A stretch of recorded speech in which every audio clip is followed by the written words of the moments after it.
The Great Hall of the Galactic Council was a place of serenity and diplomacy, where the galaxy's most influential species met to maintain the delicate balance of power. But today, the atmosphere was thick with tension. The holographic displays that floated above the central dais projected the image of Earth, an unassuming blue dot in the vastness of space. Counselor Exrathos, a venerable member of the ancient Shalai race, who were known for their wisdom and longevity, stood at the center of the chamber. His 4 eyes blinked in unison as he addressed the assembly. "We must consider the implications of the rise of these humans," Exrathos began, his voice echoing through the hall. "They are unlike any species we have encountered. Their unpredictability and rapid advancement are concerning." A murmur spread through the council. The images of Earth shifted to show scenes of human activity, cities buzzing with life, spaceports launching vessels into the unknown, and the relentless march of technological progress. Counselor Tikar, a representative of the formidable Krauk species, known for their martial prowess, scoffed. "They are but children, playing with fire. Let them burn themselves out. They are no threat to the galaxy at large." Exrathos's gaze darkened. "Do not underestimate them. I have seen what they are capable of. We have all seen the reports. Their capacity for destruction rivals even the most advanced of our civilizations. Yet they possess an innate drive that pushes them beyond their limits. They are dangerous." The council fell silent. The last word hung in the air, a weight that no one dared to dismiss lightly. "We should not interfere with their development," Tikar insisted, though his voice lacked the confidence it held moments before. "If they become a threat, we will deal with them as we have dealt with others." But Exrathos was not convinced. "The humans are a species of paradoxes. They are capable of great compassion and unfathomable cruelty. They have the potential to be our greatest allies or our most fearsome enemies. We must approach them with caution." The debate continued for hours, with no consensus reached. In the end, the council decided to monitor humanity from afar, to observe their growth, but not to intervene unless absolutely necessary. It was a decision that would haunt them for generations to come. Far from the deliberations of the Galactic Council, life on Earth continued as usual. Humanity, blissfully unaware of the cosmic powers watching over them, pressed forward with its relentless drive for progress. Dr. Elara Sandoval was one of the leading minds behind the New Horizon Initiative, a global project dedicated to exploring the farthest reaches of the galaxy. She stood in the observation deck of the Meridian, a massive space station orbiting Earth, gazing out at the stars. "We're so close, Alaric," she said softly, her voice tinged with a mix of excitement and trepidation. Commander Alaric Hayes, the station's chief officer, joined her at the viewport. "You've been saying that for years, Elara. What makes this time different?" Elara smiled, her dark eyes shimmering with determination. "This time, we have the key." The key she referred to was the latest breakthrough in quantum propulsion, a technology that would allow humanity to travel vast distances in a fraction of the time it took with traditional methods. It was the culmination of decades of research, and it had the potential to change everything. But as they stood there, admiring the infinite expanse before them, neither Elara nor Alaric could have imagined the forces they were about to awaken. It began as a faint blip on the sensors, something so minor that the station's automated systems almost disregarded it. But Dr. Sandoval's curiosity got the better of her, and she decided to investigate. "Alaric, look at this," she called out, her fingers flying over the holographic console. "There's a strange energy reading coming from the edge of the Sol system." Hayes peered over her shoulder. "Could be an asteroid with a metallic core, or some kind of interference from the Oort cloud." Elara shook her head. "No, this is different. The energy signature is too uniform, too deliberate." She enhanced the display, and the blip grew more pronounced. The signature wasn't just unusual, it was entirely foreign, unlike anything they had ever encountered. "We need to send a probe," Elara decided, her tone leaving no room for argument. "Whatever this is, we need to know more." Hayes hesitated. "You're sure about this? We don't know what's out there." Elara met his gaze, her expression resolute. "That's exactly why we need to find out." And so, the probe was launched, a sleek, autonomous craft equipped with the latest in scanning and communication technology. It streaked out into the void, heading for the coordinates of the anomaly. As it approached, the energy readings grew stronger, more erratic. The probe's systems struggled to keep up, but it pressed on, determined to complete its mission. Then, just as it was about to reach the source of the anomaly, the readings spiked to unprecedented levels. Before the data could be transmitted back to the station, the probe was engulfed in a brilliant flash of light, and then it was gone. Elara stared at the empty screen in disbelief. "What? What just happened?" Hayes's voice was tight with concern. "The probe's gone. Whatever it was, it destroyed it." But Elara's mind was already racing, piecing together the implications. "No, it didn't destroy it. It absorbed it." The room fell silent as the gravity of her words sank in. They had encountered something entirely beyond their understanding, something that had the power to consume advanced technology in an instant. "We need to inform the Council," Hayes said, breaking the silence. "They need to know about this." But Elara shook her head, a strange look in her eyes. "No, not yet. We need more data. If we go to them now, they'll shut us down, quarantine the area. We'll lose our chance to study this." Hayes frowned. "This isn't just some scientific curiosity, Elara. This could be a threat." "And that's exactly why we need to understand it," she countered. "Think about it, Alaric. This could be the key to a whole new understanding of the universe. We can't pass up this opportunity." Reluctantly, Hayes nodded. "All right, but we need to proceed with extreme caution. We don't know what we're dealing with." As they prepared to send another probe, this time with more protective measures, neither of them noticed the faint, pulsing light in the distance, the same light that had consumed their first probe. It was growing stronger, spreading like ripples in a pond, moving ever closer to Earth. Back in the galactic center, Counselor Exrathos couldn't shake the feeling of unease that had settled over him since the last meeting. Despite the decision to merely observe, he had taken it upon himself to keep a closer watch on humanity's activities. As the first reports of the anomaly reached him, his fears were confirmed. "They've encountered something," Exrathos murmured to himself as he reviewed the data. "Something we did not anticipate." The energy readings from the Sol system were unlike anything the Council had on record.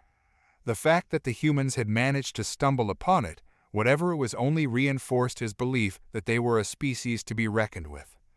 But what concerned him more was the potential for this discovery to spiral out of control. Humanity had a knack for pushing boundaries, for exploring the unknown with reckless abandon. If they continued down this path, there was no telling what they might awaken. "We must act," Exrathos decided, rising from his seat. He activated his communicator, summoning an emergency meeting of the Council. "We cannot afford to ignore this any longer." As he made his way to the Council chambers, his mind raced with possibilities. Was this anomaly a natural phenomenon, or something more sinister? And if it was the latter, could the humans be trusted to handle it? The Council would have to make a difficult choice, one that could determine the fate of the entire galaxy. On Earth, the New Horizon Initiative continued its research, oblivious to the growing danger. Dr. Sandoval and Commander Hayes had doubled their efforts, sending out more probes and analyzing the data with increasing urgency. But the anomaly was not as passive as they believed. With each probe that approached, it grew stronger, more aware. It was not a mere phenomenon, it was a presence, an intelligence far beyond human comprehension. As the anomaly expanded, strange things began to happen across the station. Systems malfunctioned without explanation. Crew members reported hearing faint whispers in the corridors, though no one else was around. And then there were the dreams. Elara was the first to experience them, vivid, surreal visions of distant worlds, of beings that defied description.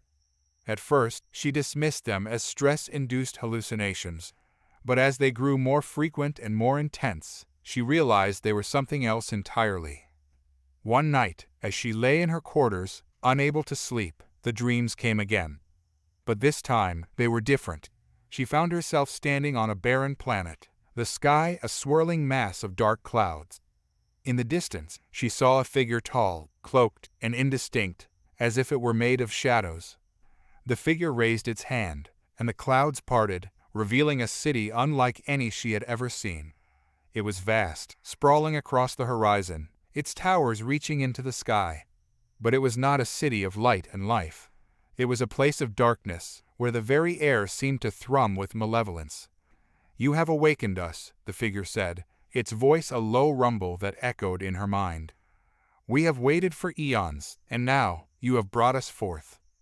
Elara tried to speak, to ask what it meant, but her voice was caught in her throat.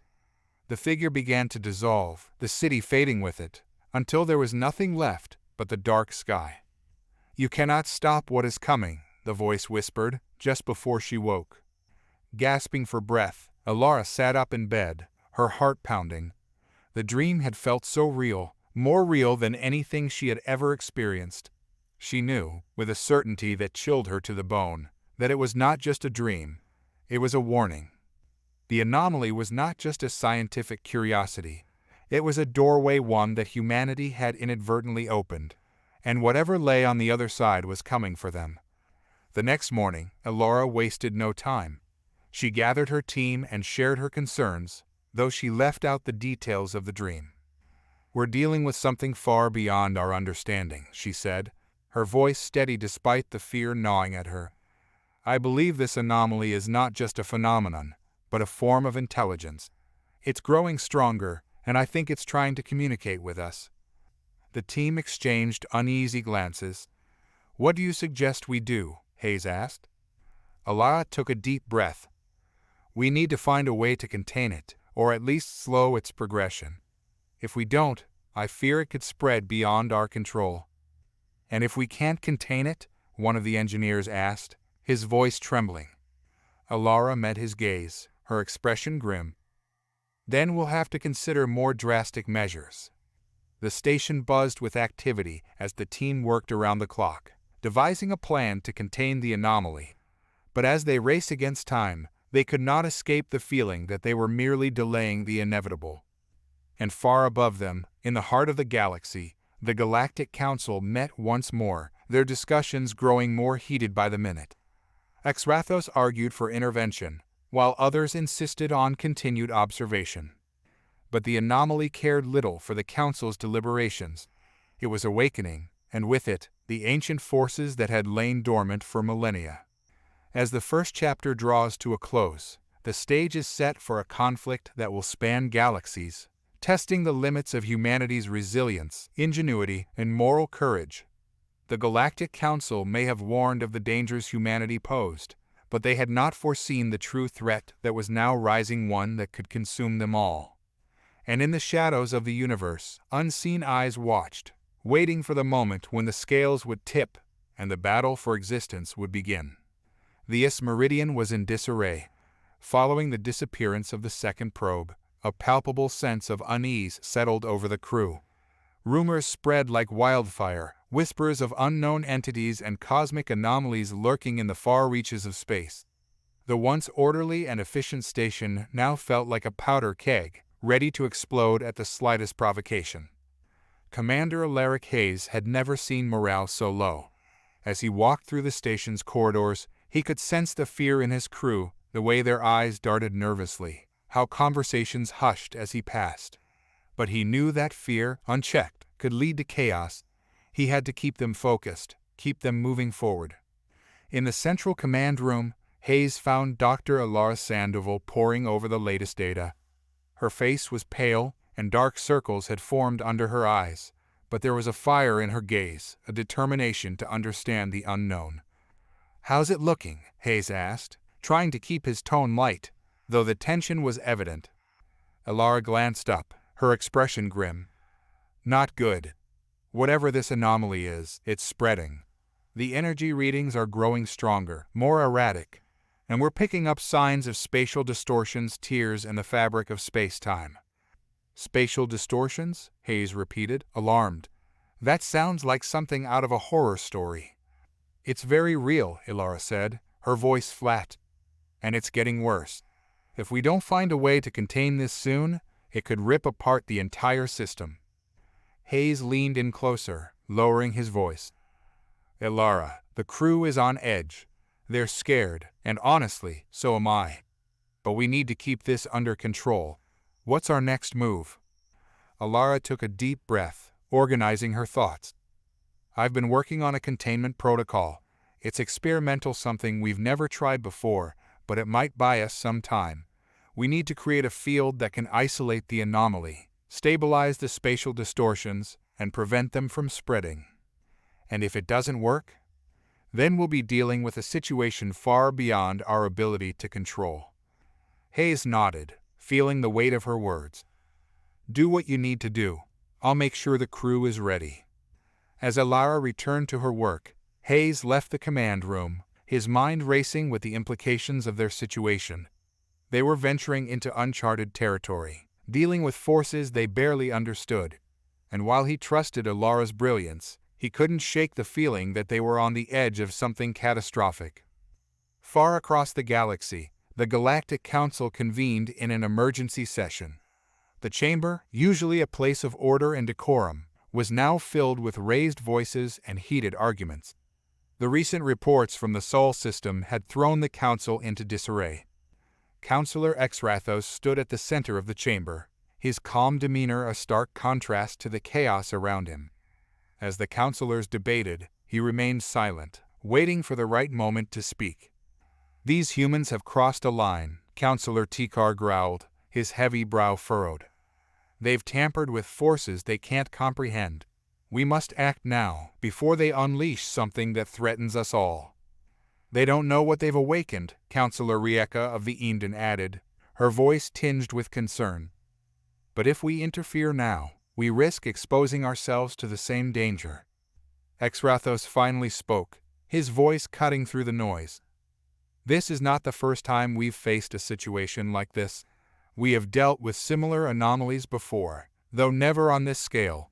But we must remember that humanity is still young, reckless, yes, but also capable of great potential. Potential for what? Tikar scoffed. Destruction? Chaos. Or perhaps, Exrathos countered, potential for something greater. We must not let our fear drive us to hasty decisions. We must guide them, help them understand the consequences of their actions. The chamber fell silent as the councillors considered his words. Exrathos had always been a voice of reason, advocating for measured responses rather than rash actions, but even he could not deny the growing danger. However, Exrathos continued, we cannot stand by and do nothing. We must send a delegation to Earth, to establish contact and offer our assistance. It is time for humanity to know that they are not alone in the universe. The Council murmured in agreement, though the tension remained. The decision was made: an envoy would be sent to Earth to make contact with humanity and assess the situation firsthand. But as the Council adjourned, Exrathos couldn't shake the feeling that they were walking a fine line, one that could tip the balance of power in the galaxy, for better or worse. Back on the Ismeridian, Dr. Elara Sandoval and her team were racing against time to implement the containment protocol.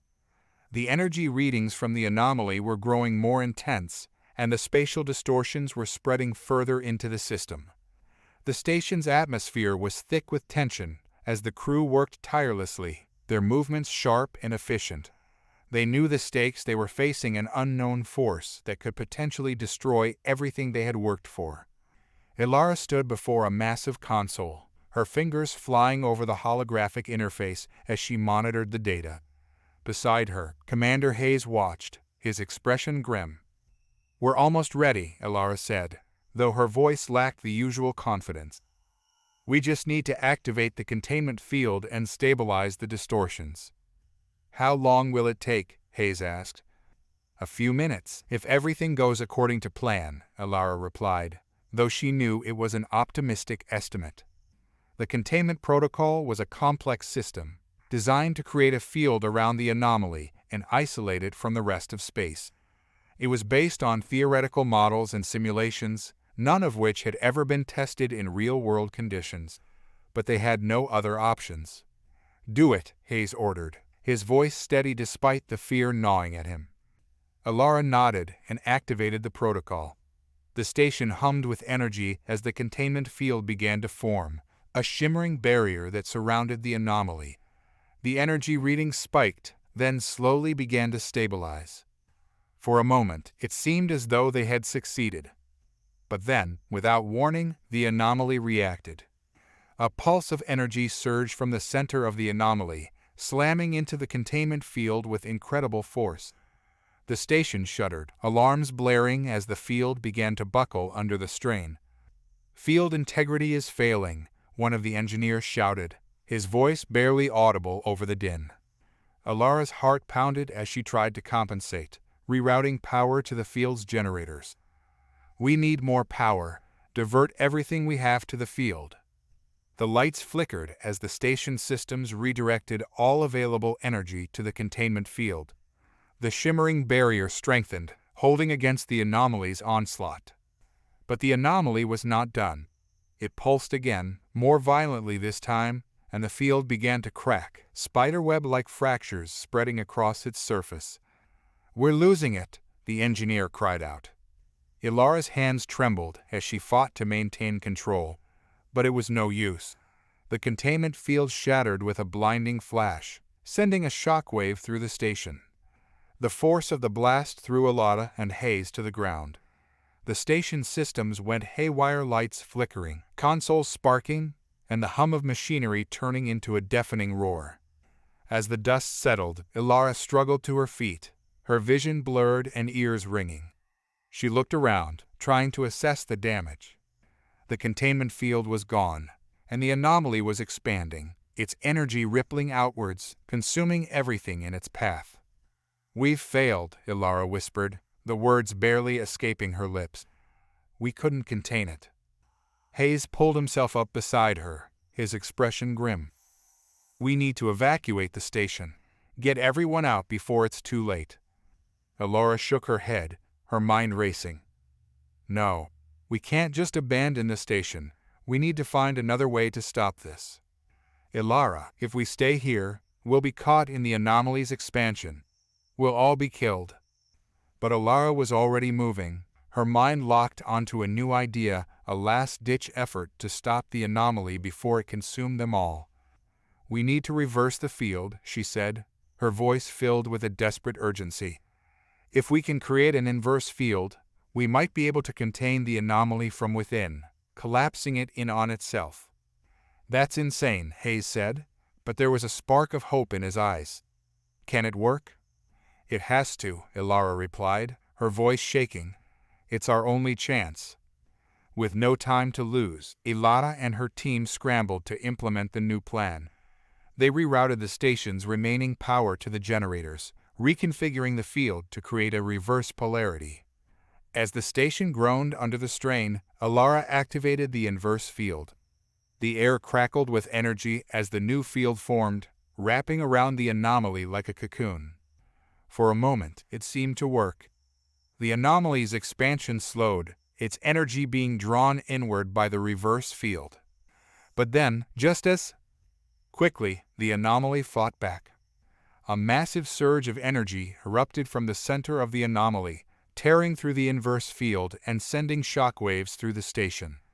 The force of the blast was so powerful that it tore through the station's hull, breaching multiple compartments. Elara was thrown to the ground, her body slamming into the cold metal floor. Pain shot through her, but she forced herself to move, to fight through the haze of agony. Around her, the station was falling apart, panels torn from the walls, consoles sparking, and debris scattered everywhere. The anomaly's energy was ripping through the station, and there was nothing they could do to stop it. "Evacuate," Hayes shouted, his voice barely audible over the chaos. "Get to the escape pods." But as the crew scrambled to escape, Elara knew that it was too late. The anomaly had grown too powerful, its energy consuming everything in its path. As she lay on the floor, Her vision dimming, Elara's mind raced with a final, desperate thought, one last attempt to save her crew, to save humanity. "Activate the failsafe," she whispered, her voice barely a breath. "Initiate the self-destruct sequence." Hayes, battered and bloodied, looked at her with wide eyes. "Are you sure?" Elara nodded, her eyes filled with tears. "It's the only way to stop it. We can't let this thing escape." With a heavy heart, Hayes reached for the emergency console and entered the code. The station's lights flickered as the self-destruct sequence initiated, a deep rumble echoing through the corridors. As the countdown began, Elara closed her eyes, a sense of peace washing over her. They had failed to contain the anomaly, but they would not allow it to destroy everything. As the timer reached 0, a brilliant light engulfed the station, and in an instant, the Ismeridian was gone, reduced to atoms in a final, desperate attempt to stop the anomaly. But as the dust settled, the anomaly remained a pulsing, living entity, growing stronger with each passing moment. And far across the galaxy, in the heart of the Galactic Council, Exrathos sensed a shift, a change in the balance of power, one that would have far-reaching consequences. Humanity had taken its first steps into the unknown, and in doing so, had awakened a force that could reshape the galaxy. The battle was just beginning. The Ismeridian drifted in the dark void of space, its once vibrant atmosphere now thick with an uneasy tension. Following the disappearance of the second probe, whispers of dread spread through the station like a contagion. Dr. Elara Sandoval and Commander Alaric Hayes had tried to maintain order, but the crew knew that they were dealing with something far beyond their understanding. Hayes had always prided himself on his ability to keep a cool head in crises. He'd been through more than his fair share: solar flares, system malfunctions, even a close call with an asteroid. But nothing had prepared him for this. As he walked the halls of the Meridian, he could see the fear etched in the faces of his crew. Their usual camaraderie had been replaced by quiet, hurried conversations and nervous glances at the observation screens. The vast emptiness outside seemed more oppressive now, the stars distant and indifferent to their plight. Elara was one of the few who still seemed focused. In the central command room, she was absorbed in data analysis, her face illuminated by the soft glow of the holographic displays. The data was alarming. The anomaly that had consumed their probes was no mere phenomenon, it was something far more complex and far more dangerous. "Elara," Hayes said as he approached, his voice breaking the silence. "What's the latest?" She looked up, eyes tired but sharp. "It's spreading. The energy readings are escalating, and it's starting to affect the local space-time fabric. We're seeing distortions, rifts, almost as if reality itself is being pulled apart." Hayes frowned. "Rifts? You mean like tears in space?" "Exactly," she replied.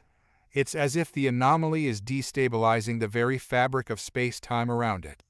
If it continues unchecked, we could be looking at a cascading effect, one that could unravel everything within this sector." Hayes felt a chill run down his spine. "How do we stop it?" Elara's fingers danced over the console, pulling up a complex schematic of the station's systems. "I've been working on a containment protocol. It's based on creating a localized field to isolate the anomaly and stabilize the distortions. It's highly experimental, and we've never had to deal with something of this magnitude, but it might be our only shot." "And if it doesn't work?" Hayes asked, though he feared he already knew the answer. Elara hesitated. "If it doesn't work, the anomaly will continue to grow, and eventually it could consume the entire system." The weight of her words hung in the air. Hayes knew they were venturing into uncharted territory, dealing with forces that no human had ever encountered. But he also knew that they had no choice. They had to try. "Get it done," Hayes said, his voice firm. "I'll make sure the crew is ready for whatever happens next." While the crew of the Ismeridian grappled with their dire situation, far across the galaxy, the Galactic Council was in turmoil. The chamber, usually a place of calm deliberation, was now a hive of frantic activity. Counselor Exrathos, one of the oldest and most respected members, stood at the center, watching the proceedings with a steely gaze. The counselors were divided. Some argued for immediate intervention, while others believed that humanity was best left to its own devices, a species too unpredictable to be trusted with the knowledge of the wider universe. The debate had been going on for hours, and tempers were beginning to fray. "They've crossed a line," Counselor Tikar snarled, his voice echoing through the chamber. "These humans have meddled with forces beyond their comprehension. We must act before they unleash something that could threaten us all." "We don't even fully understand what they've encountered," countered Counselor Rieka of the Eden, her voice measured but laced with concern. "Intervening now could expose us to the same dangers. We must proceed with caution." Exrathos listened to the arguments with a sense of foreboding. The reports from the Sol system were troubling, but what concerned him more was the Council's growing fear of humanity. For centuries, the Council had observed the humans from afar, curious and cautious about their rapid development. But now, that curiosity was turning into fear of what humanity might become if left unchecked. "The situation is delicate," Exrathos finally spoke, his voice calm but carrying the weight of authority. "We have always known that humanity is a species of great potential both for creation and destruction. But they are still young, still finding their place in the cosmos. We must not let our fear drive us to hasty actions." "Hasty actions," Tikar sneered. "They are on the brink of unleashing an anomaly that could destabilize entire star systems. We cannot afford to wait." "Patience, Counselor," Exrathos said evenly. "We have faced similar threats before: anomalies, rifts in space-time. We know how to deal with them. But humanity must be given a chance to prove themselves. If we intervene too soon, we may rob them of the opportunity to grow, to learn from their mistakes." "And if they fail?" Counselor Rieka asked, her voice soft but penetrating. Exrathos hesitated, knowing the gravity of his next words. "Then we must be prepared to step in. But not before. We must guide them, not dictate their path."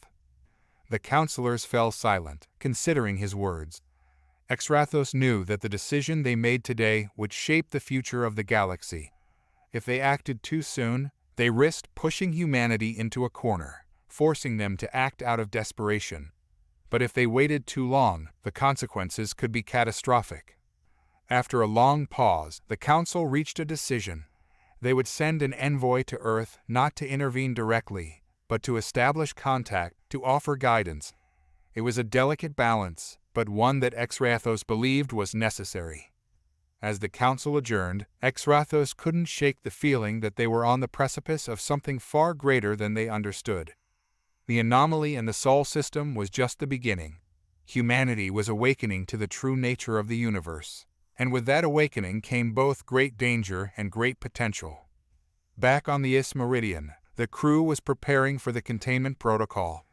The atmosphere was tense, the usual chatter replaced by a focused, almost grim determination.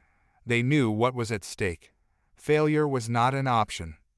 In the heart of the station, Elara and her team were making final adjustments to the containment field. The station hummed with energy as systems were rerouted, power levels spiking in preparation for the protocol. "We're ready," Elara said, her voice steady despite the anxiety gnawing at her. "Activating the containment field now." The station's lights dimmed momentarily as power surged into the field generators. A low hum filled the air as the containment field began to take shape, a shimmering barrier of energy that surrounded the anomaly, isolating it from the rest of space. For a brief moment, everything seemed to be working. The anomaly's energy readings stabilized, the distortions in space-time began to recede, and the crew dared to hope that they had succeeded. But then, without warning, the anomaly reacted. A pulse of energy erupted from the center of the anomaly, slamming into the containment field with a force that shook the entire station. The lights flickered, alarms blared, and the field began to buckle under the strain. "Field integrity is dropping," one of the engineers shouted, panic creeping into his voice.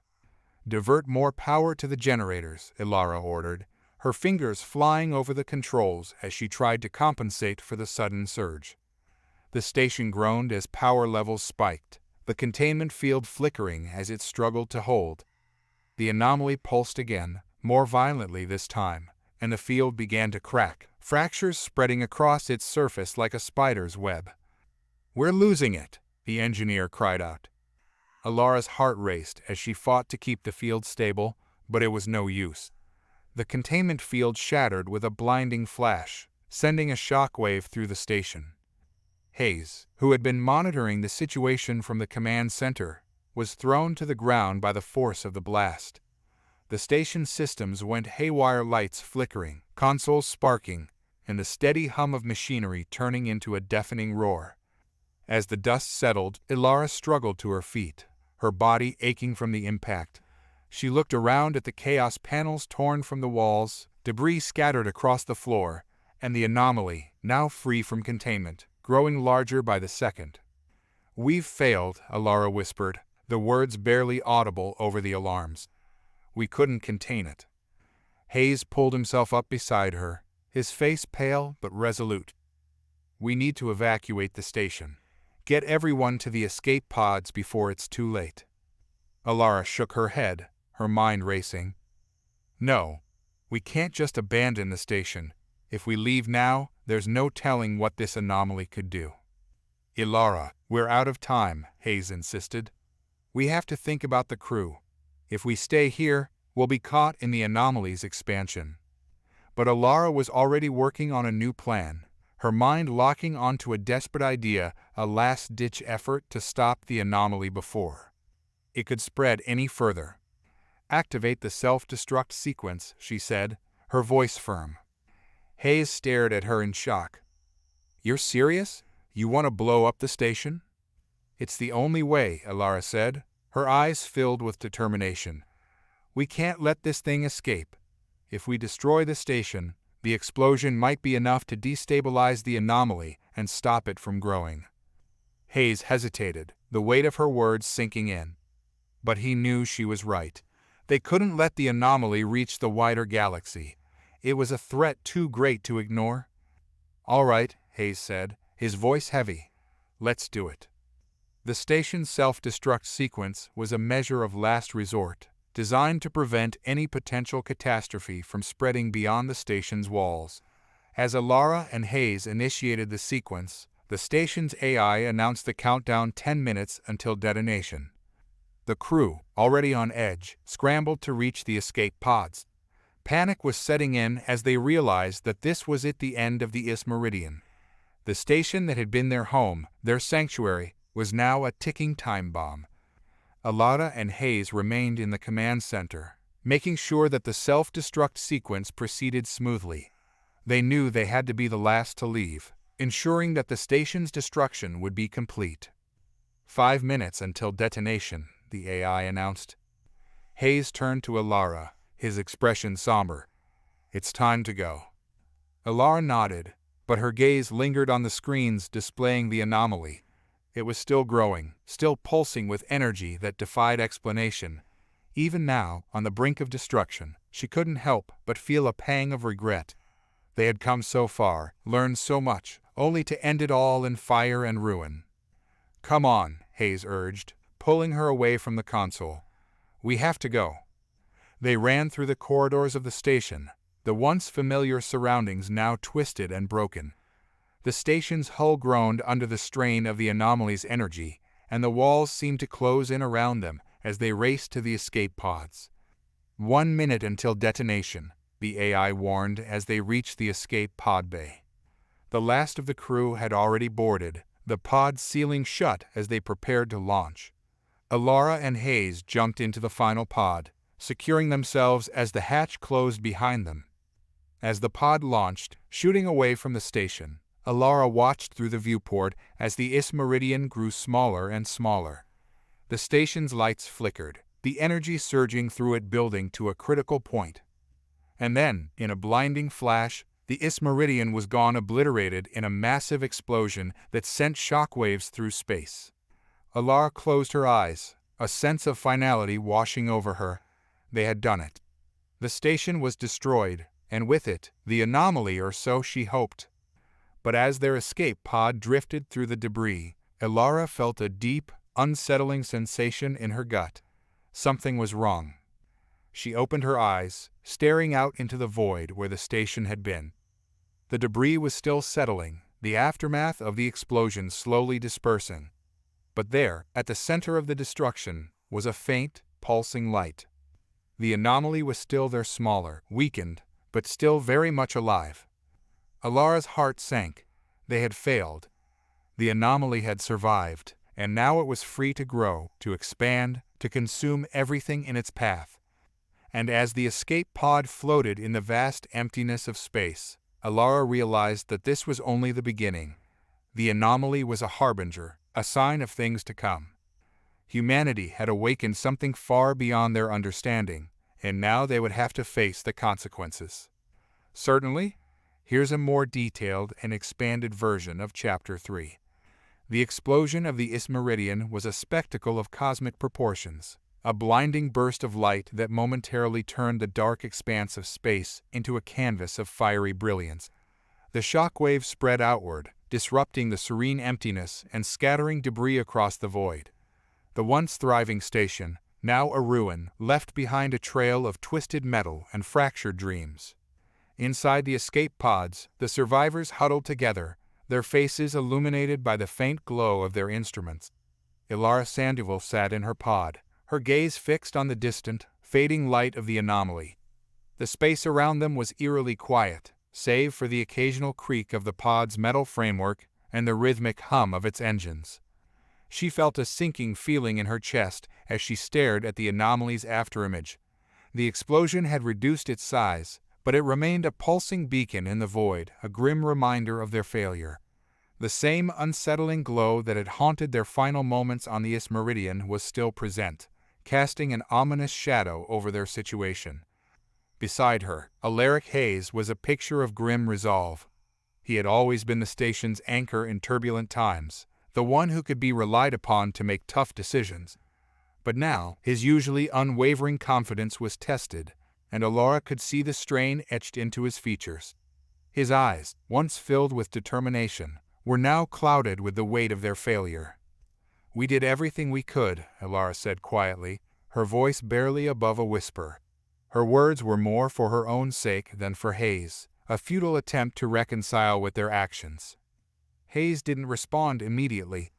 Instead, he continued to monitor the anomaly's status on the pod's display, his face a mask of concentration.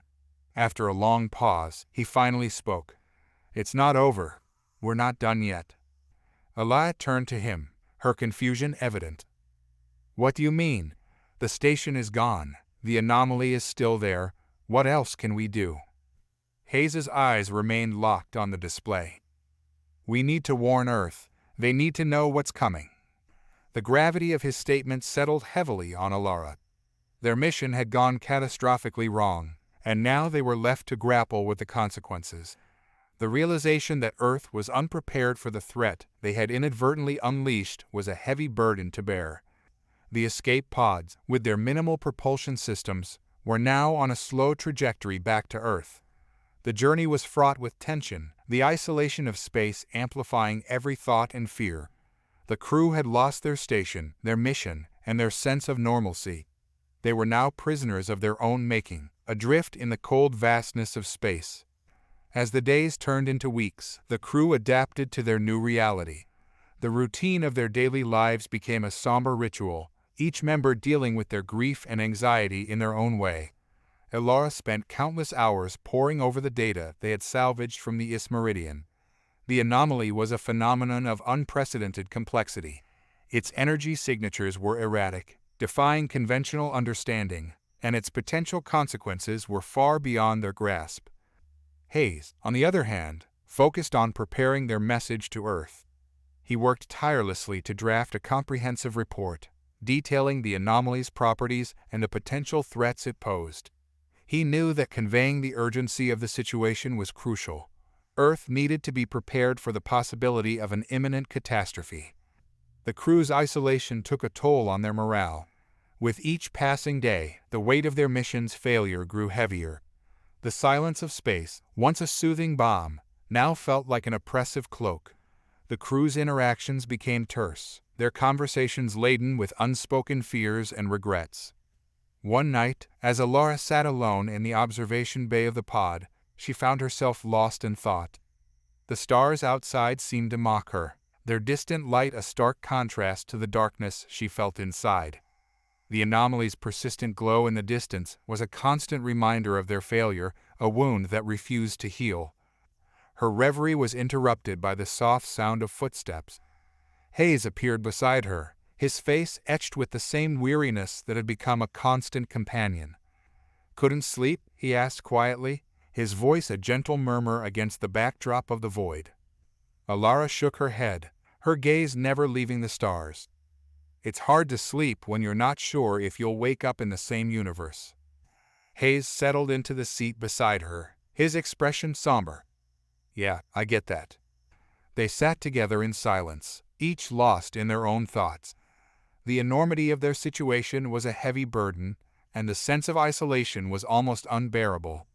Finally, Elara spoke, her voice tinged with a mix of hope and despair. "Do you think we can stop it? The anomaly, I mean, do you think there's anything we can do?"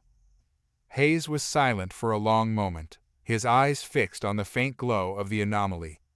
"I don't know. But I do know that we can't give up. We owe it to everyone who didn't make it off that station. We owe it to humanity." Elara nodded, though she felt a deep pang of doubt. The anomaly was a force beyond their comprehension, and every attempt they had made to contain it had only seemed to make matters worse. The uncertainty of their situation was overwhelming, but Hayes's determination provided a glimmer of hope. Back on the Galactic Council's central hub, the mood was one of urgent deliberation. The Council had been monitoring the situation closely, and the unexpected explosion of the Meridian had sent ripples through the Council's leadership. The anomaly's persistent presence was a cause of great concern, and the Council was grappling with how to address the emerging threat. Exrathos, known for his wisdom and measured approach, had been advocating for a cautious and supportive response. He believed that humanity still had the potential to rise above their current predicament, and that they should be guided, not dictated to. But the Council was divided. Councillor Tikar was vehemently opposed to Exrathos' stance.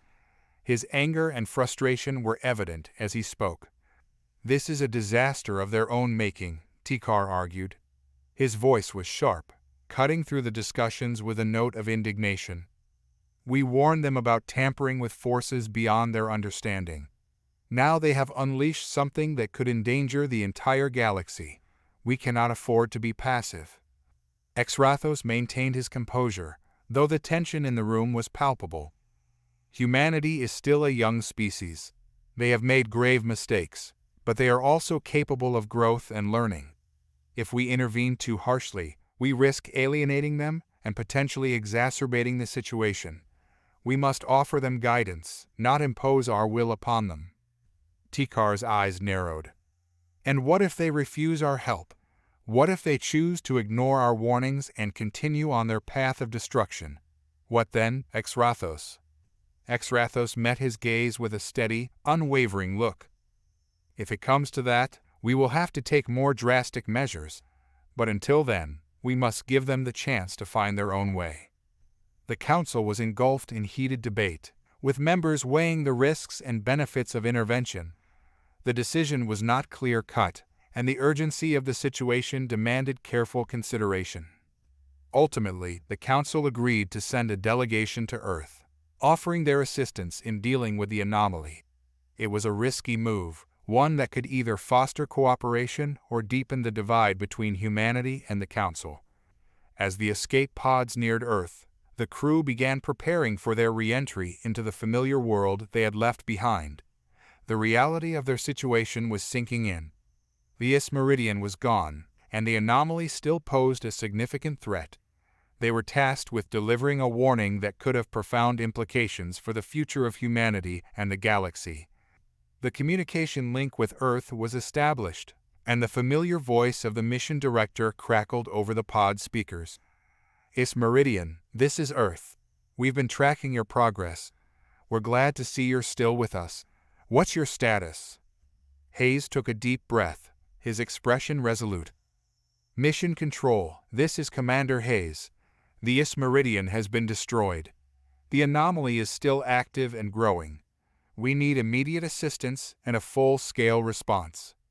There was a long, tense pause on the other end as the gravity of Hayes's report sank in. The mission director's voice, when it returned, was filled with a sense of urgency. "Understood, Commander. We'll begin preparations immediately. Stay where you are. Our recovery ships are en route." The crew exchanged anxious glances. Their message had been delivered, but the real challenge lay ahead. The response from Earth would determine their next steps, and the stakes had never been higher.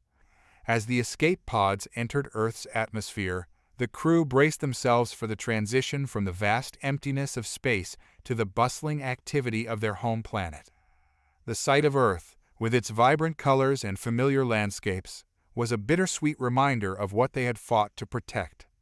The pods touched down, and the crew was met with a mix of relief and apprehension. The recovery ships, with their advanced technology and eager personnel, were a welcome sight. But even as they disembarked, Elara couldn't shake the feeling that their ordeal was far from over. The anomaly was a harbinger of challenges yet to come, and the fight to contain it was only just beginning. As the crew prepared to face the consequences of their actions, the echoes of their journey reverberated through their minds. The anomaly was a force beyond their comprehension, a reminder of the fragile balance between discovery and destruction, and as they stepped into the unknown, they knew that their fight for survival was only beginning. The recovery ships touched down on Earth's surface with a sense of urgency that matched the gravity of the situation. The escape pods from the Meridian were met by a bustling team of scientists, engineers, and military personnel. Their arrival was marked by a flurry of activity, the air crackling with a mixture of relief and apprehension. As Elara Sandoval and Alaric Hayes emerged from their pods, they were greeted by a high-ranking official from Earth's Space Command, General Amelia Hart. Her presence was commanding, and her eyes held a fierce determination that was both reassuring and intimidating. "Commander Hayes, Dr. Sandoval," General Hart said, her voice clipped and authoritative. "Welcome back. We've been monitoring your progress and are aware of the situation. Let's get you and your team debriefed immediately." The recovery team led them to a secure facility, a high-tech bunker designed to handle the most sensitive of information. Inside, the atmosphere was tense, the walls adorned with screens displaying real-time data and maps of the solar system. The gravity of their situation was palpable, and Elara could sense the weight of expectation in the air. As they settled into the debriefing room, Elara took a moment to look around. The room was stark, with minimal furnishings and a central table surrounded by high-backed chairs. A large screen dominated one wall, showing a live feed of the anomaly's location and its expanding influence. General Hart took her place at the head of the table, her expression serious. "We need a full account of what happened. Every detail is crucial." Hayes nodded, taking a deep breath. The Meridian was conducting research on a newly discovered anomaly. We were attempting to understand its properties and contain its expansion. Unfortunately, our efforts failed, and the anomaly grew out of control. The station was destroyed in an explosion, and we had to escape in the pods. General Hart's eyes narrowed. "And the anomaly? What's its current status?" Elara stepped forward, her voice steady despite the nerves fluttering in her stomach. "It's still active. The explosion did reduce its size, but it's continuing to expand. We've gathered some data, but the anomaly's energy signatures are unlike anything we've encountered. It's unpredictable and poses a significant threat." The room fell silent as the weight of her words sank in. General Hart's gaze shifted to the large screen, where the anomaly's erratic behavior was displayed. The once clear image was now distorted, the anomaly's growth creating ripples in space that were both mesmerizing and terrifying. "We need to formulate a plan," Hart said finally. "This anomaly could have catastrophic consequences if it's not contained. What do you suggest?" Hayes exchanged a glance with Elara before speaking. "We need to collaborate with the best minds. We have scientists, engineers, and military strategists. The anomaly's behavior is too complex for any one group to handle. We need a multidisciplinary approach. General Hart nodded in agreement.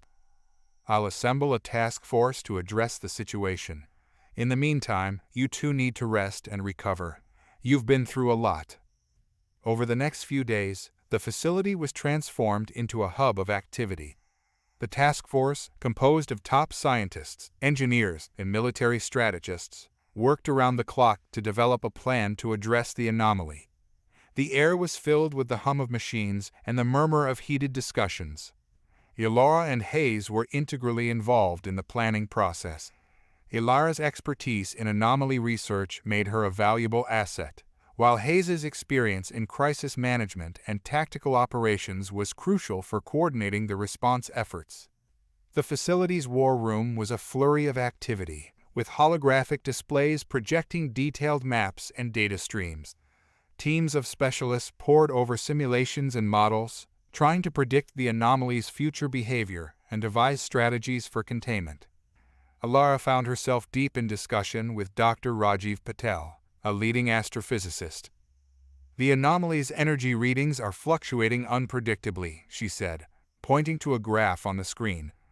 We need to understand what's causing these fluctuations. Is there a pattern we're missing? Dr. Patel shook his head. The anomaly doesn't fit into any of our existing models.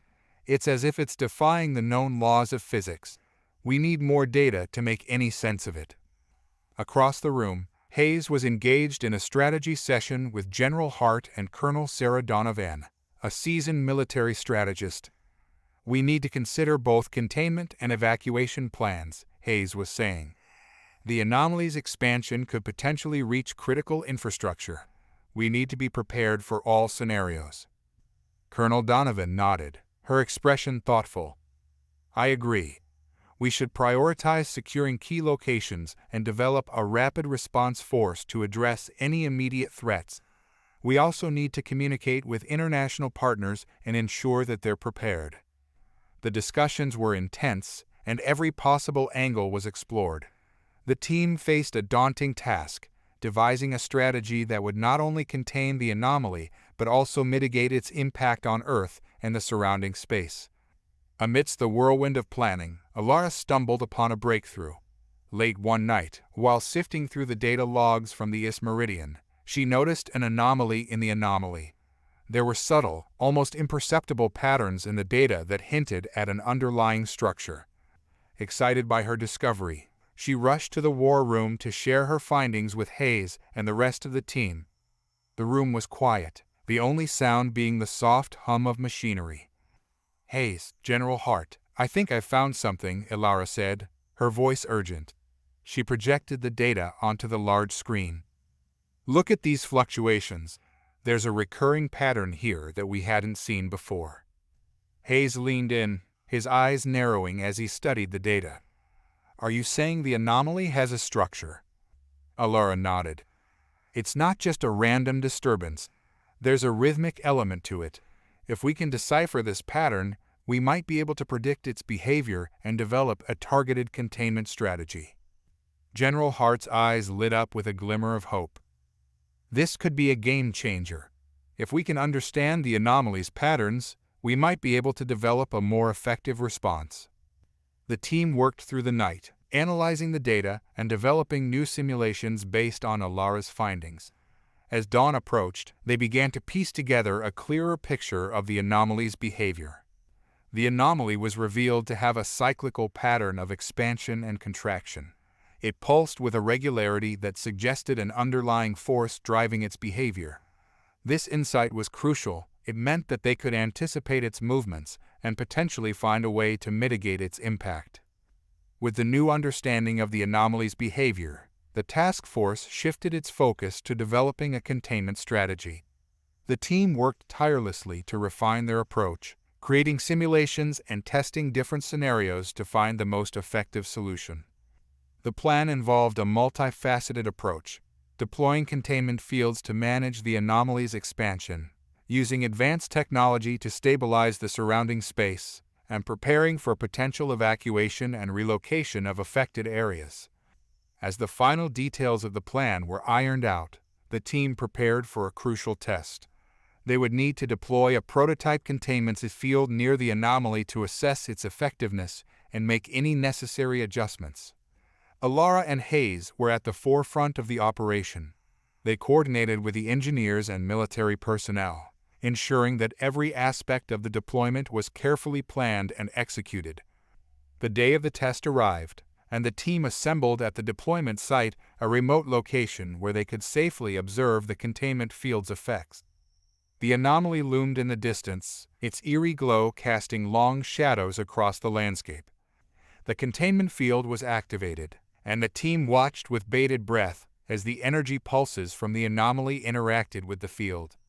The initial results were promising, with the field appearing to stabilize the anomaly's fluctuations. But as the minutes ticked by, the anomaly's behavior began to change. Its pulses grew more erratic, and the containment field struggled to maintain its effectiveness. The team worked frantically to adjust the parameters, trying to keep the anomaly under control. Just as it seemed that the containment field might fail, a new problem emerged. The anomaly began to emit a series of intense bursts of energy, causing a cascade of feedback loops that threatened to overwhelm the containment systems. Elara and Hayes coordinated with the engineers to implement emergency protocols, but the situation quickly escalated. The anomaly's energy surged, creating a shockwave that rippled through the containment field and sent tremors across the site. The team worked desperately to stabilize the field, but the damage was done. The containment field faltered, and the anomaly's expansion accelerated. It was clear that the situation was spiraling out of control. General Hart's voice came through the comms, urgent and tense. "We need to abort the test and evacuate the area. The containment field is failing, and we can't risk further exposure."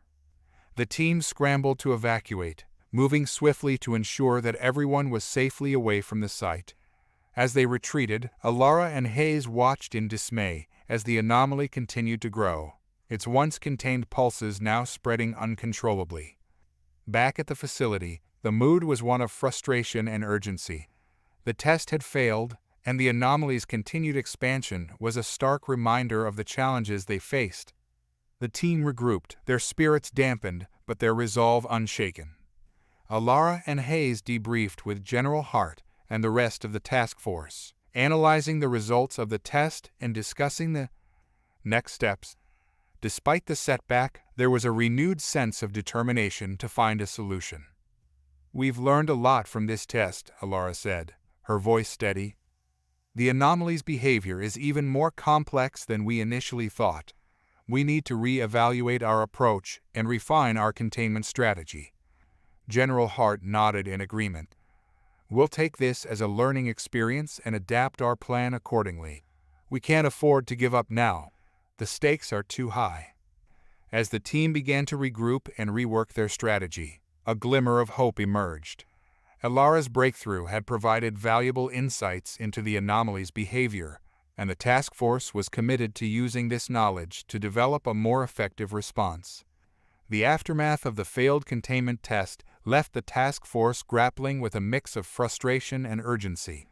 The containment field had faltered, and the anomaly's expansion had intensified, pushing the team to the edge of their capabilities. The task force was now faced with the monumental task of recalibrating their approach while dealing with the mounting pressure from the outside world.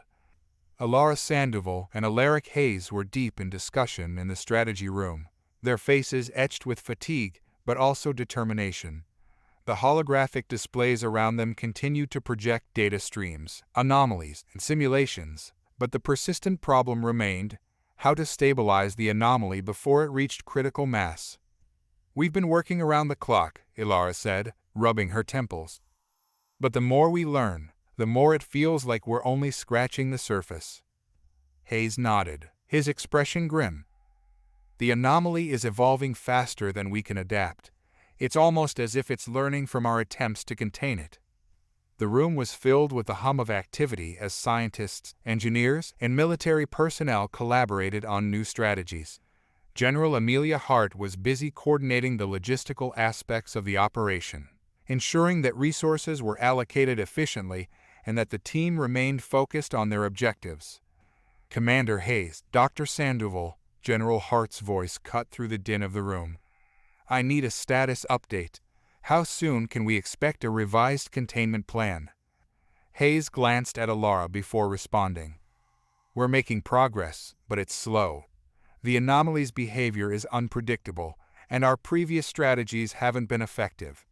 We're working on a new approach, but it will take time. Hart's eyes were steely. Time is a luxury we don't have. The anomaly's expansion is accelerating, and its energy emissions are causing disturbances in nearby space. We need a solution, and we need it fast.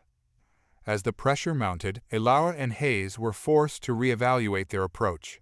The task force had been using conventional methods to contain the anomaly, but it was clear that a more innovative solution was needed. The anomaly's behavior defied traditional understanding, and it was becoming evident that their existing models were inadequate. In the midst of the chaos, an unexpected visitor arrived at the facility. The figure was cloaked in a dark robe, and his presence commanded attention as he moved through the bustling corridors. He was introduced as Zarin, a renowned alien scientist and member of the Galactic Council. His arrival was shrouded in mystery, and the implications of his visit were both intriguing and unsettling. Elara and Hayes were summoned to meet Zarin in a private conference room. The alien scientist's reputation preceded him. Zarin was known for his unconventional theories and groundbreaking research, but he was also a figure of considerable controversy. As they entered the room, Zarin was already seated at the conference table, his features partially obscured by the hood of his robe.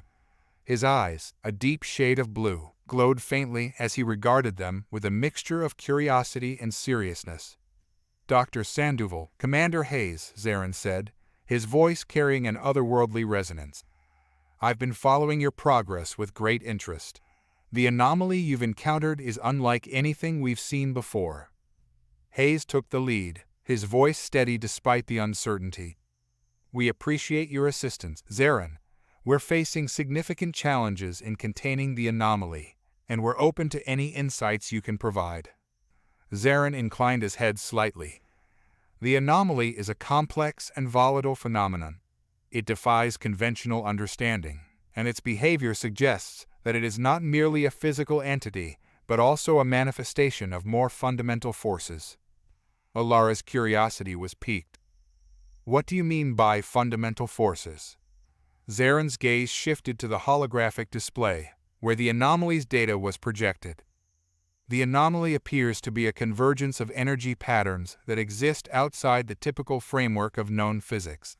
It could be a result of interactions between different dimensions or a remnant of a collapsed energy source. Its behavior indicates that it is highly adaptive and responsive to external stimuli. Hayes frowned. Are you suggesting that the anomaly could be influenced or controlled by factors beyond our current technology? Zarin nodded. Precisely. Conventional containment methods may not be sufficient. You may need to explore alternative approaches that involve manipulating the fundamental forces that govern the anomaly's behavior. Elara exchanged a glance with Hayes, the weight of Zarin's words settling heavily upon them. If the anomaly was indeed influenced by forces beyond their current understanding, then their approach would need to be radically redefined. With Zarin's insights, the team began to explore new avenues of research. The alien scientist offered to collaborate on developing advanced theoretical models that could provide a deeper understanding of the anomaly's nature. His expertise was invaluable, but his unconventional methods also raised questions. Elara and Hayes worked closely with Zarin, delving into the intricacies of his theories. The collaboration was intense and challenging, pushing the boundaries of their knowledge and capabilities. The task force's focus shifted from traditional containment strategies to a more holistic approach that involved manipulating the fundamental forces driving the anomaly. Zarin's theories suggested that the anomaly's behavior could be influenced by altering the energy field surrounding it. By creating a controlled environment that disrupted the anomaly's energy patterns, it might be possible to stabilize its expansion and reduce its impact. the team embarked on a series of experiments designed to test Zaren's theories. They developed specialized equipment capable of generating energy fields that interacted with the anomaly's fluctuations. The goal was to create a feedback loop that would counteract the anomaly's expansion and bring it under control. The experiments were conducted in a controlled environment, with a team closely monitoring the results. The initial tests showed promise, with the energy fields demonstrating some degree of influence over the anomaly's behavior. However, the results were not consistent, and the anomaly continued to exhibit unpredictable fluctuations. One evening, as the team reviewed the data from the latest experiments, an unexpected event occurred. The anomaly's energy emissions spiked suddenly, causing a cascade of feedback loops that disrupted the experimental setup. The facility's alarms blared as the anomaly's influence began to penetrate the containment area. Elara and Hayes rushed to the control room, their hearts pounding as they assessed the situation. The anomaly's energy was causing severe distortions in the facility's systems, and the team struggled to regain control. "Shut down the power to the containment fields," Hayes shouted, his voice tense with urgency. The engineers worked frantically to follow his orders, but the feedback loops were overwhelming.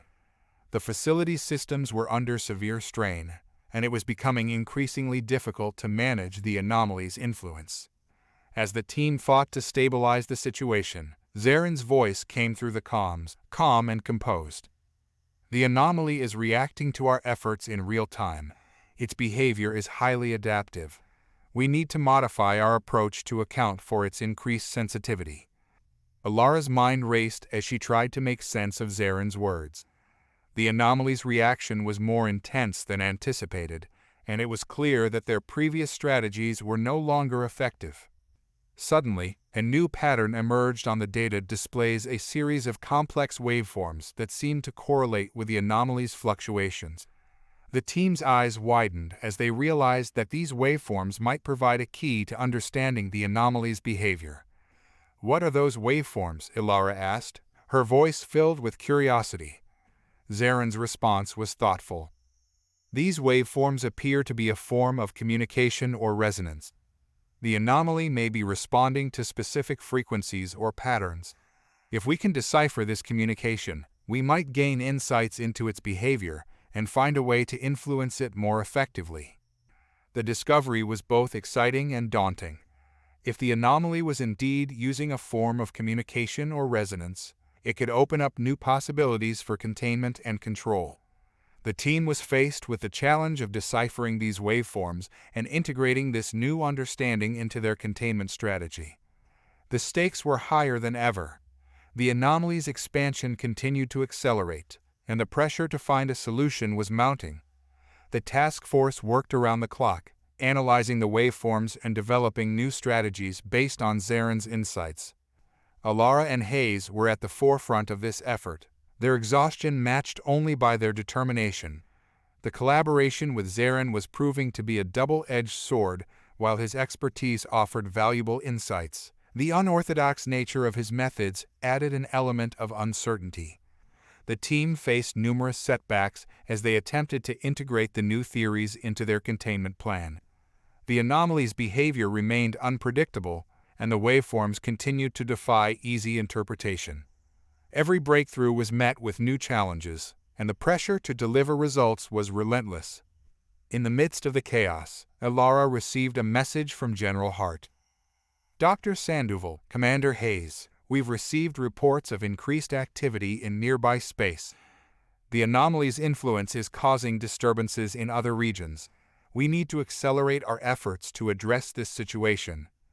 Elara and Hayes exchanged determined glances. The urgency of the situation was undeniable, and they knew that they had to push forward despite the challenges. The future of Earth and the galaxy depended on their ability to contain the anomaly and mitigate its impact. As the team prepared for the next phase of their mission, a sense of anticipation and dread hung in the air. The anomaly was a force beyond their understanding, and their efforts to control it were a testament to the resilience and ingenuity of humanity. But even as they worked to solve the puzzle, a new question lingered in the back of their minds. What other secrets did the anomaly hold? And what would they uncover as they delved deeper into its mysteries? The research team worked feverishly to decode the anomaly's newly discovered waveforms. The complex patterns displayed on the screens were a puzzle that demanded both precision and creativity. Elara Sandoval and Alaric, driven by a mix of exhaustion and determination, were at the heart of this effort. The war room was dimly lit, the only illumination coming from the holographic displays that projected streams of data. The air was thick with the smell of coffee and the sound of keystrokes as the team analyzed the waveform patterns. The once clear lines of data had transformed into a chaotic symphony, each signal potentially holding crucial information about the anomaly's nature. Zarin stood at the edge of the room, his presence a constant reminder of the enigmatic nature of the anomaly. His alien eyes glowed with an intense focus as he studied the data, offering occasional insights that guided the team's efforts. "Look at this section here," Elara said, pointing to a series of waveforms on her display. "These fluctuations appear to follow a repeating sequence. It might be a form of encoded message." Hayes leaned in, his brow furrowed. "If it's a message, then it's clearly not in any language or format we're familiar with. But if we can crack this code, it might give us a way to communicate with or control the anomaly." The team worked tirelessly, cross-referencing the waveforms with known patterns of communication and energy interactions. As the hours passed, they began to notice a correlation between the waveform patterns and specific energy readings from the anomaly. The signals seemed to suggest a form of resonance or feedback loop that was key to understanding the anomaly's behavior. After several days of intensive analysis, the team made a breakthrough. Dr. Rajiv Patel, the astrophysicist who had been working closely with Zarin, identified a repeating pattern in the waveforms that resembled a mathematical sequence known as the Fibonacci sequence. This pattern was not just random. It appeared to be a fundamental structure underlying the anomaly's energy fluctuations. "This sequence," Patel said, "suggests that the anomaly operates on a set of natural laws or principles. It's as if it's following a set of rules that we can, in theory, understand and potentially influence." Alara's eyes widened with excitement. "If the anomaly follows this sequence, then we might be able to develop a counteracting force that resonates with it. We could use this resonance to stabilize its behavior." Zarin's gaze was thoughtful. "The Fibonacci sequence is a fundamental aspect of many natural phenomena. If the anomaly adheres to this principle, then we might be able to develop a containment strategy that aligns with its inherent patterns." The team began to design a new containment system based on the principles of resonance and the Fibonacci sequence.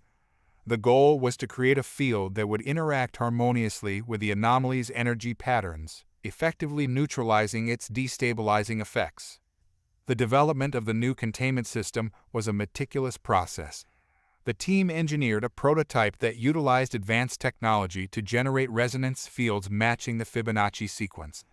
The goal was to create a feedback loop that would counteract the anomaly's expansion and stabilize its fluctuations. The day of the test arrived, and the team was filled with a mix of anticipation and apprehension. The prototype was deployed near the anomaly, and the containment field was activated. The setup was a delicate balance of precision and power, and the team watched intently as the field engaged with the anomaly. At first, the results were promising. The energy patterns from the anomaly began to align with the containment field, and the fluctuations in its behavior appeared to stabilize. The feedback loop created by the resonance field was showing signs of effectiveness. But as the test progressed, the anomaly's response began to change. The energy readings grew erratic, and the containment field struggled to maintain its effectiveness. The anomaly's behavior became increasingly unpredictable, and the team's optimism began to wane. As the containment field neared its operational limits, an unforeseen reaction occurred. The anomaly's energy surged in a dramatic spike, creating a powerful shockwave that disrupted the containment field and caused a series of cascading failures in the experimental setup. The facility's alarms blared as the team scrambled to respond. The containment field faltered, and the anomaly's influence began to spread beyond the test area. The team's efforts to stabilize the situation were met with mounting resistance from the anomaly's escalating energy. Elara and Hayes worked with the engineers to implement emergency protocols, but the situation was rapidly deteriorating. The anomaly's shockwave had caused significant damage to the facility's systems, and the team struggled to regain control. Zaren's calm voice came through the comms, providing a critical insight. The anomaly is reacting to the containment field in ways we did not anticipate. It appears to be adapting to our attempts to stabilize it. We may need to reconsider our approach. Elara's mind raced as she tried to process Zaren's words. The anomaly's adaptive nature was proving to be a formidable challenge, and their previous strategies were no longer effective. As the team fought to control the situation, a new development emerged. The anomaly began to exhibit a series of intricate patterns, reminiscent of a complex geometric structure. The energy emissions formed a series of interlocking shapes, creating a mesmerizing display of light and color. Elara and Hayes watched in awe as the patterns unfolded before them. The geometric structures seemed to pulse in time with the anomaly's fluctuations, suggesting a level of sophistication that went beyond their previous understanding. "This is extraordinary," Elara said, her voice filled with wonder. "The anomaly isn't just a random disturbance. It appears to have a complex internal structure, a kind of language or code." Hayes nodded, his expression thoughtful. "If the anomaly has an internal structure, then it might be possible to communicate with it or influence it through these patterns. We need to analyze these geometric structures and understand their significance." The team shifted their focus to studying the geometric patterns created by the anomaly. The intricate shapes and structures seemed to hold clues about the anomaly's nature and behavior. By deciphering these patterns, the team hoped to gain new insights into how to effectively control the anomaly. As the team delved deeper into the analysis of the geometric patterns, they made a chilling discovery. The structures formed by the anomaly resembled ancient symbols and patterns from various Earth cultures, symbols that had been long forgotten or considered mythological. Elara's eyes widened as she examined the symbols on the screen. These patterns, they're strikingly similar to symbols found in ancient texts and artifacts. It's almost as if the anomaly is drawing from a shared pool of knowledge or consciousness. Zaren's voice was low and contemplative. The anomaly may be tapping into a deeper layer of reality, a form of collective consciousness or knowledge that transcends individual cultures and species. It could be a remnant of an ancient civilization or a fundamental aspect of the universe. The eerie revelation sent shivers down the team's spines. The possibility that the anomaly was connected to ancient symbols and forgotten knowledge added a new layer of complexity to their mission.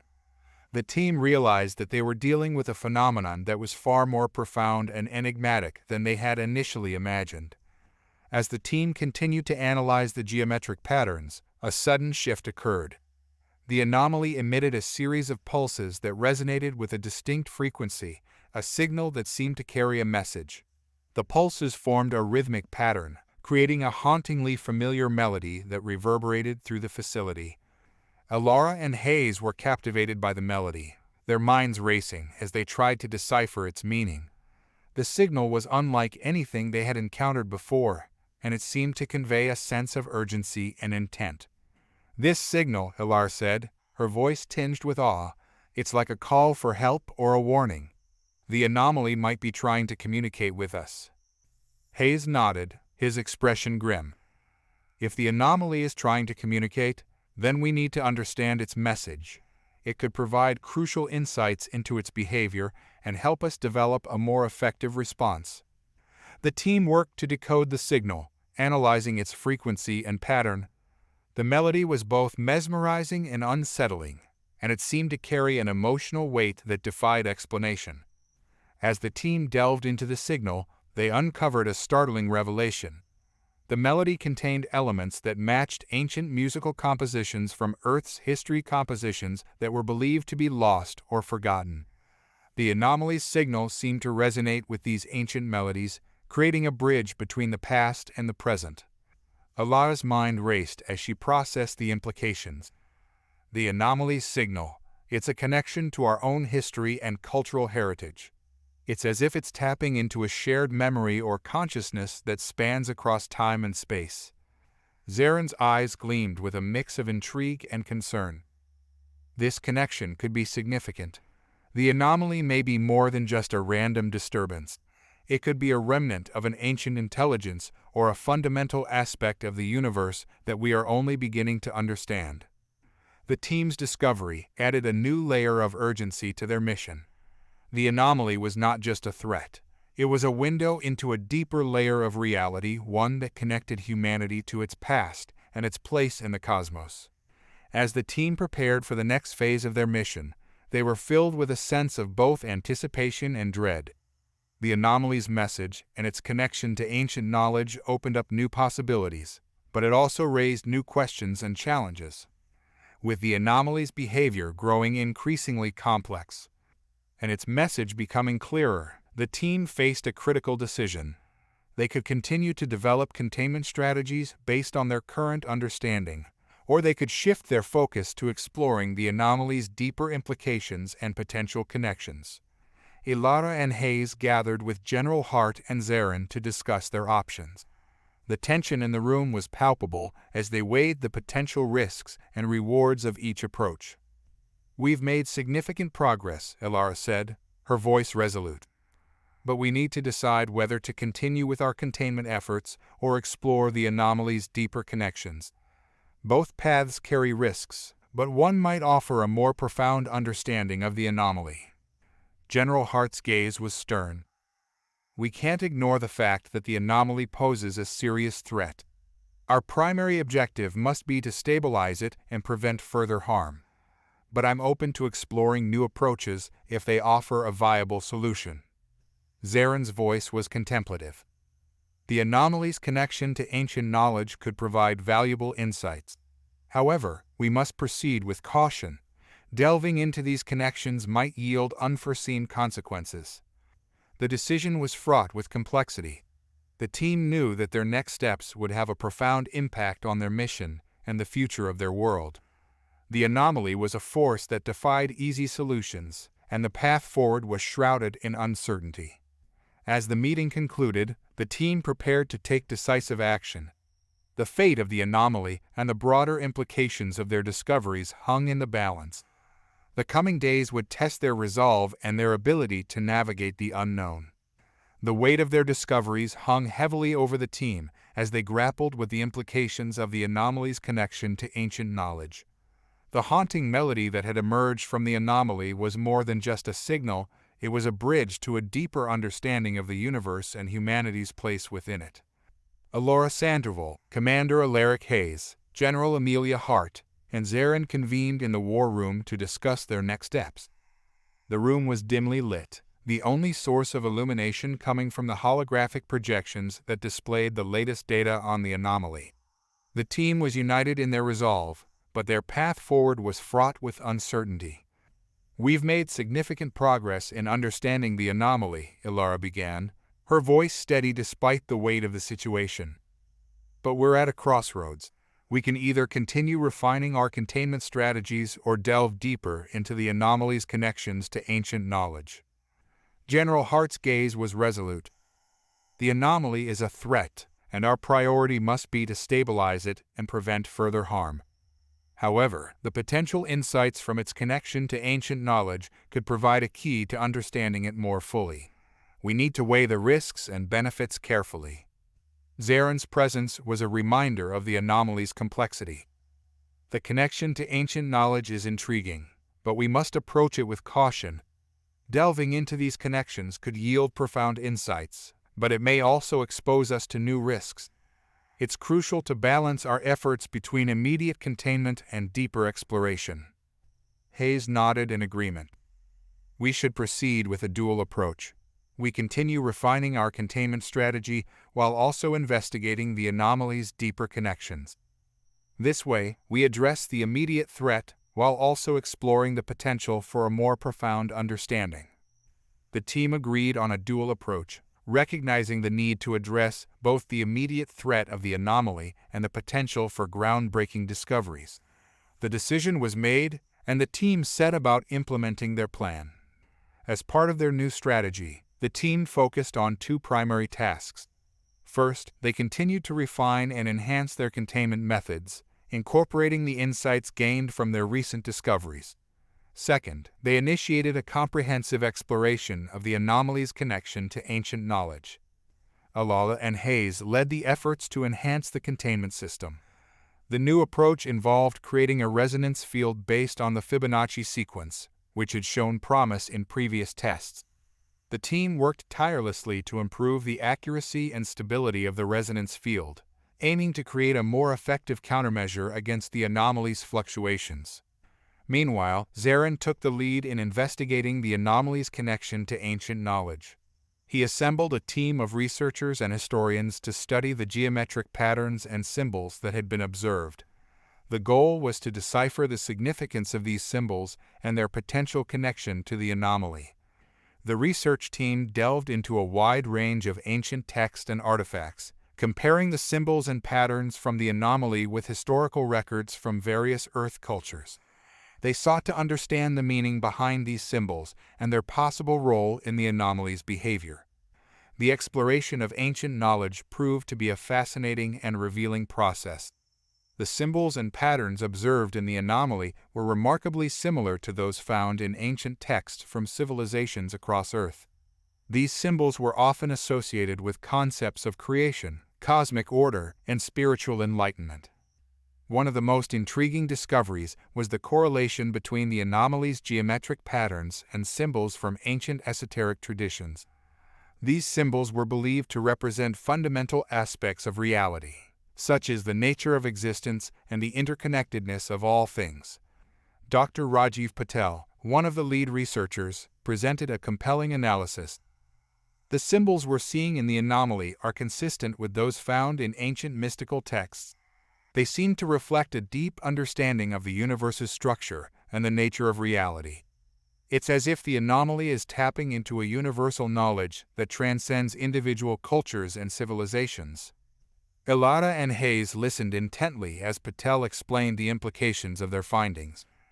If the anomaly is indeed connected to this universal knowledge, it could be a remnant of an ancient civilization or an expression of a fundamental aspect of the cosmos. This connection might offer us a key to understanding and controlling the anomaly. Zarin's eyes glowed with excitement. The anomaly's connection to ancient knowledge could be the key to unlocking its true nature. By understanding these symbols and their meanings, we might be able to develop new methods for interacting with or influencing the anomaly. The team's research revealed that the symbols were not just random patterns, but were intricately connected to the Fibonacci sequence and other mathematical principles.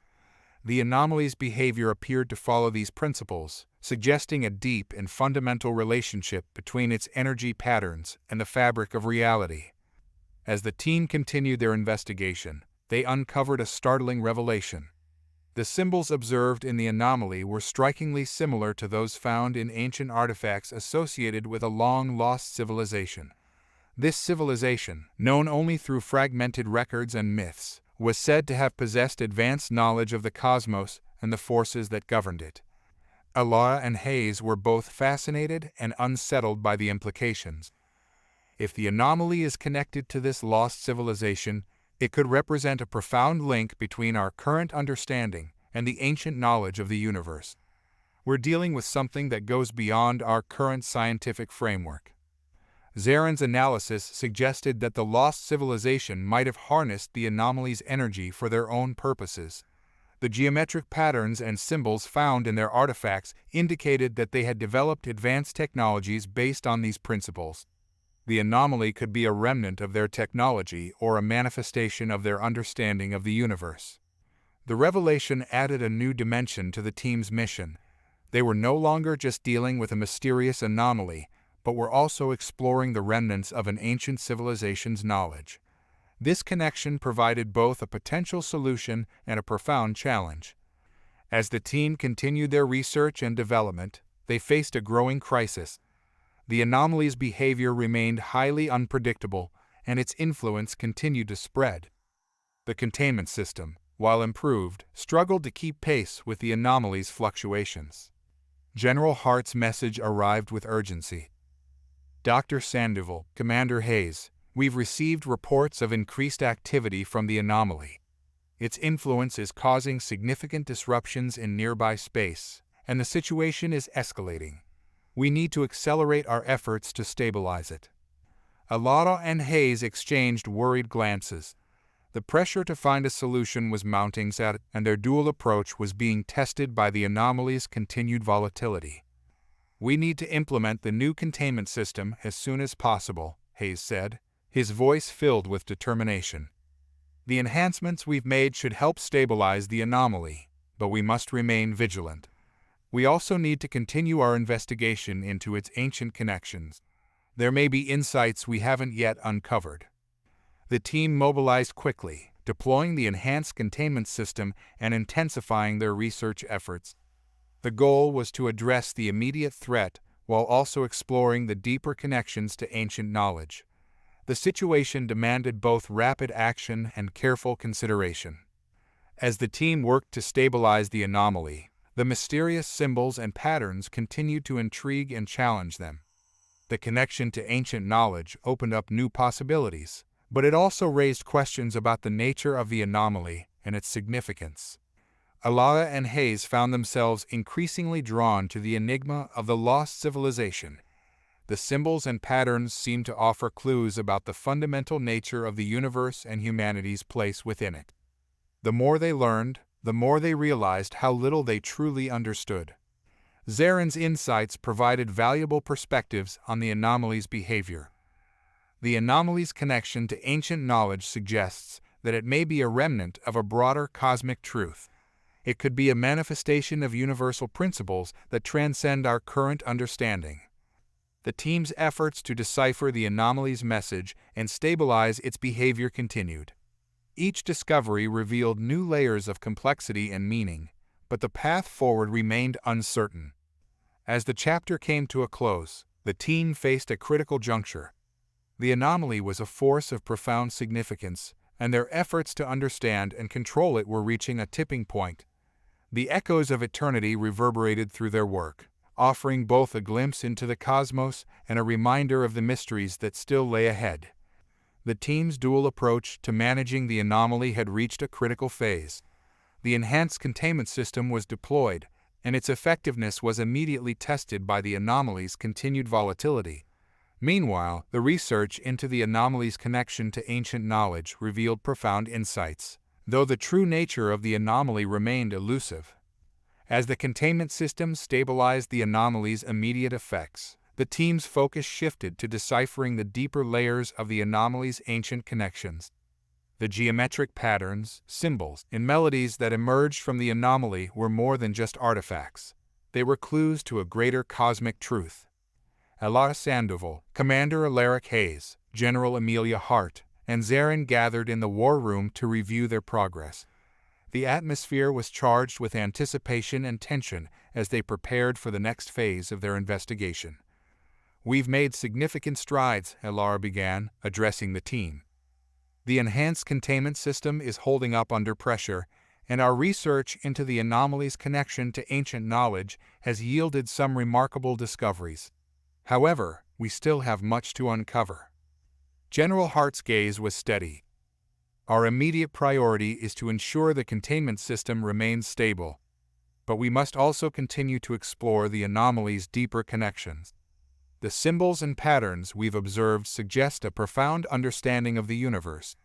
We need to determine their significance and how they relate to the anomaly's behavior." Zarin's alien eyes glowed with curiosity.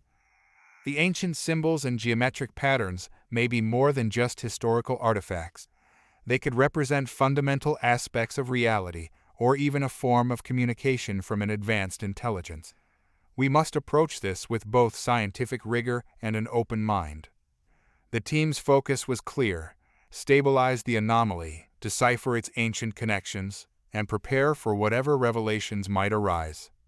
The research team, led by Dr. Rajiv Patel, continued to analyze the anomaly's geometric patterns and symbols. The intricate shapes and sequences were compared with ancient texts and artifacts from various Earth cultures, seeking common threads and underlying principles.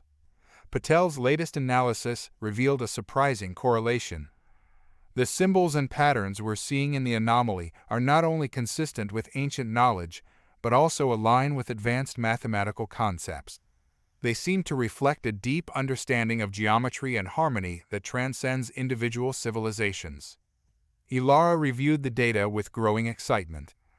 If the anomaly's patterns are indeed based on these advanced mathematical principles, it might be possible to decode them and gain insights into its behavior. We could develop a new framework for understanding and controlling the anomaly. The team worked to develop a mathematical model based on the patterns observed in the anomaly. This model aimed to provide a framework for predicting the anomaly's behavior and guiding their containment efforts. The goal was to create a predictive tool that would help them anticipate and manage the anomaly's fluctuations. As the team refined their model, they encountered a new challenge.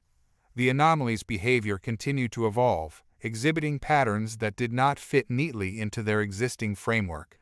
The anomaly appeared to be adapting to their containment efforts, and its behavior grew increasingly complex. In parallel with their mathematical modeling, Zarin's team delved into the philosophical and cosmological implications of the ancient symbols. The symbols were associated with concepts of cosmic harmony and universal order, suggesting that the anomaly might be a manifestation of these fundamental principles. Zarin's analysis pointed to a striking possibility. The ancient symbols we're observing seem to reflect a concept of universal harmony, a balance between opposing forces or entities. If the anomaly is indeed related to this concept, it could represent a cosmic equilibrium that we are disrupting with our containment efforts. Elara was intrigued by Zarin's insight. If the anomaly represents a form of cosmic harmony, then our containment efforts might be causing a disruption in this balance. We need to understand how our actions are affecting the anomaly and whether there's a way to restore equilibrium. The team began to explore methods for restoring cosmic balance. They investigated the principles of resonance and harmony, seeking ways to align their containment strategies with the fundamental patterns observed in the anomaly. The goal was to develop an approach that would stabilize the anomaly while preserving its intrinsic harmony. As the team's research continued, they uncovered further details about the lost civilization associated with the anomaly. Ancient texts and artifacts from this civilization hinted at a sophisticated understanding of cosmic principles and advanced technology that could manipulate the fabric of reality. Dr. Patel presented a detailed report on their findings. The lost civilization appears to have possessed an advanced understanding of cosmic principles. Their technology and knowledge were based on concepts of balance and harmony, which align with the patterns observed in the anomaly. It's possible that the anomaly is a remnant of their technology or a manifestation of their understanding. Elara's mind raced with the implications. If the anomaly is connected to this lost civilization, then it could represent a key to unlocking their ancient knowledge and technology. We might be able to use this connection to develop new methods for interacting with the anomaly. Zarin's insights supported this hypothesis. The lost civilization's technology may have been designed to manipulate cosmic forces. If we can understand their principles and methods, we might be able to apply them to our containment efforts and restore balance to the anomaly. The team's research took on a new urgency. They were no longer just dealing with a mysterious anomaly. They were exploring the remnants of an ancient civilization's knowledge and technology. The stakes were higher than ever, and the team knew that their next steps would be critical. As the team continued their investigation, they began to piece together a more complete picture of the anomaly's nature. The ancient symbols, geometric patterns, and cosmic principles suggested that the anomaly was a fundamental aspect of the universe, a remnant of a lost civilization's understanding of cosmic harmony. Elara and Hayes were both captivated by the implications. The anomaly might be a window into a deeper layer of reality, a reflection of the cosmic order that the lost civilization sought to understand and manipulate. Our challenge is to align our efforts with this order and restore balance. Zarin's analysis provided further insights. The cosmic principles represented by the anomaly could offer a new perspective on the nature of existence and our place in the universe. By understanding these principles, we might gain insights into the fundamental forces that govern reality. The team's efforts to stabilize the anomaly continued, with a renewed focus on aligning their containment strategies with the cosmic principles observed in the anomaly. They developed new approaches based on resonance and harmony, seeking to create a balance between their containment efforts and the anomaly's intrinsic patterns. As the team worked to restore balance, they made a breakthrough. The anomaly's signal, which had previously been a haunting melody, began to reveal a more coherent message. The signal's patterns and frequencies started to align with the ancient symbols and cosmic principles they had been studying. Dr. Patel's analysis of the signal was groundbreaking. The signal now appears to convey a structured message. It's as if the anomaly is attempting to communicate its nature and purpose. The message reflects the cosmic principles we've been studying, suggesting that the anomaly is both a remnant and a representation of these principles. Elara's excitement was palpable. If the anomaly is communicating its nature and purpose, we need to decipher this message and understand its implications. It could provide crucial insights into how we can stabilize the anomaly and unlock its potential. The team focused their efforts on decoding the anomaly's message. The process was complex and required a deep understanding of the ancient symbols and cosmic principles. They worked tirelessly to translate the signal into a form that could be understood and acted upon. As the team decoded the message, they uncovered a profound revelation. The anomaly was not just a random disturbance, but a reflection of a cosmic equilibrium, a balance between opposing forces or entities. The ancient symbols and patterns represented a fundamental truth about the nature of reality and the interconnectedness of all things. Zarin's analysis revealed the final piece of the puzzle. The anomaly's message suggests that it is a manifestation of cosmic balance. Our containment efforts may have disrupted this balance, and restoring equilibrium could be the key to stabilizing the anomaly. Elara and Hayes absorbed the implications of this revelation. If the anomaly represents a cosmic balance, we need to align our containment efforts with this balance. We must find a way to restore equilibrium and integrate the anomaly's energy into a harmonious state. The team's approach shifted once again, focusing on methods to restore cosmic balance and integrate the anomaly's energy. The goal was to create a stable and harmonious interaction between the anomaly and their containment systems. The team faced a new challenge. The anomaly's nature and message had revealed a deeper understanding of cosmic principles, but the path forward was still uncertain. The echoes of eternity resonated through their efforts, and the team knew that their next steps would determine the fate of the anomaly and their own understanding of the universe.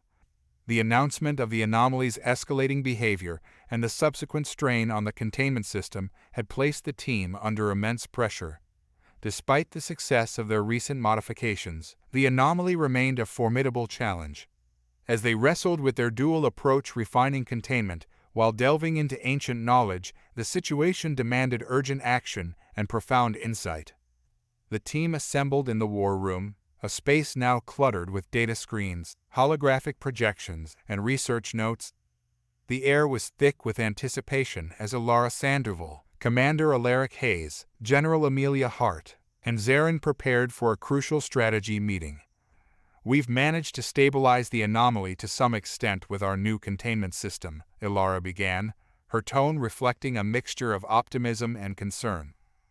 "But its behavior remains unpredictable, and our research into its deeper connections is revealing new complexities. We need to discuss our next steps." General Hart's gaze was stern. "Our primary objective is to ensure the safety of the affected regions and prevent any further disruptions. However, the insights from our research into ancient knowledge could provide us with a deeper understanding of the anomaly and potentially offer new solutions." Zarin's eyes glowed with a hint of excitement. "The ancient symbols and patterns we've uncovered suggest a connection to fundamental cosmic principles. If we can decode these principles, we might be able to develop new methods for interacting with the anomaly and restoring balance. Hayes nodded in agreement. We need to continue refining our containment efforts while also exploring the deeper implications of the anomaly's connection to ancient knowledge. It's a delicate balance, but it's crucial for our success. The team agreed on their dual approach: continue to enhance containment while pursuing insights into the anomaly's cosmic connections. The decision set the stage for the next phase of their mission. In the weeks that followed, the team dedicated their efforts to both containment and research. The enhanced containment system, designed with precision and adaptability, was put to the test as the anomaly's behavior continued to evolve. The system was equipped with advanced resonance fields and real-time monitoring capabilities, allowing for rapid adjustments in response to the anomaly's fluctuations. Elara and Hayes led the containment efforts, constantly adjusting the system's parameters to maintain stability. Their work was meticulous and demanding, requiring constant vigilance and adaptability. Meanwhile, Zarin and his team focused on deciphering the ancient symbols and patterns associated with the anomaly. They expanded their research to include a broader range of historical and esoteric texts, seeking to uncover the origins and meanings of the symbols. Dr. Rajiv Patel played a crucial role in this endeavor, analyzing the mathematical aspects of the symbols. The patterns we're seeing in the anomaly align with several advanced mathematical principles, including the Fibonacci sequence and fractal geometry, Patel explained. These principles suggest a deep and intricate relationship between the anomaly and the structure of the universe. Elara reviewed Patel's findings with interest. If the anomaly's patterns are based on these mathematical principles, we might be able to use this knowledge to predict its behavior and develop more effective containment strategies.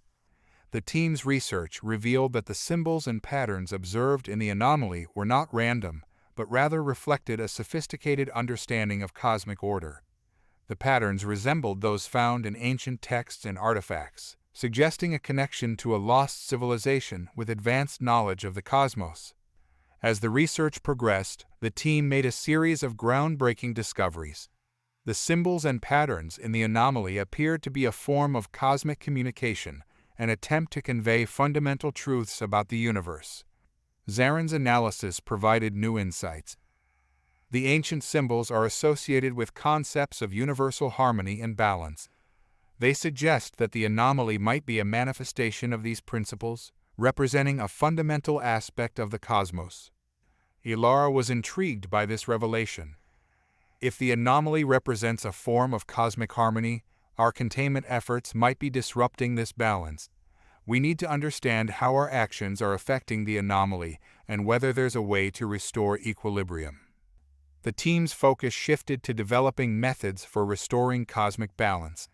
They explored principles of resonance and harmony, seeking ways to align their containment strategies with the fundamental patterns observed in the anomaly. The goal was to create a stable interaction between the anomaly and their containment systems. The connection between the anomaly and the lost civilization became a central focus of the team's research. Ancient texts and artifacts from this civilization hinted at a sophisticated understanding of cosmic principles and advanced technology. Dr. Patel presented a detailed analysis of the lost civilization's knowledge. The artifacts we've examined suggest that the civilization possessed advanced technology based on cosmic principles. Their understanding of balance and harmony was integral to their technology and worldview. Elara and Hayes were both captivated by this insight. If the lost civilization's technology was based on these principles, it could provide us with valuable clues for managing the anomaly. We need to understand how their technology functioned and whether we can apply similar principles to our containment efforts. Zarin's research supported this hypothesis. The lost civilization's technology may have been designed to interact with cosmic forces. By studying their methods and principles, we might be able to develop new approaches for stabilizing the anomaly and restoring balance. The team's research took on a new dimension as they sought to reconstruct the lost civilization's technology and principles. They analyzed ancient texts and artifacts to gain insights into their methods and apply them to their current situation. As the team continued their investigation, they began to see patterns emerge from their research. The anomaly's behavior and the ancient symbols were increasingly intertwined, suggesting a deeper connection between the two. Elara and Hayes worked closely with Zarin to develop a new theoretical framework. This framework aimed to integrate the principles of cosmic balance with their containment strategies, providing a more holistic approach to managing the anomaly. The new framework suggests that the anomaly's fluctuations are related to shifts in cosmic harmony, Zarin explained. By aligning our containment efforts with these principles, we might be able to stabilize the anomaly and restore equilibrium. The team's efforts were complemented by advances in technology and understanding. They developed new tools and methods for monitoring and controlling the anomaly, incorporating insights from their research into ancient knowledge. The implementation of their new approach was both exciting and challenging. The team faced the daunting task of integrating their theoretical framework into practical containment strategies. The enhanced containment system was updated with new algorithms and resonance fields designed to align with the cosmic principles they had uncovered. Elara and Hayes led the effort to deploy the updated system. "We need to ensure that the new approach is effective in stabilizing the anomaly," Hayes said. "Our goal is to create a system that can adapt to the anomaly's fluctuations and maintain a state of cosmic balance." The team worked around the clock to install and test the updated system. They conducted simulations and real-time tests to assess its performance and make necessary adjustments. The process was demanding and required precise coordination and expertise. As they implemented the new system, they encountered unexpected challenges.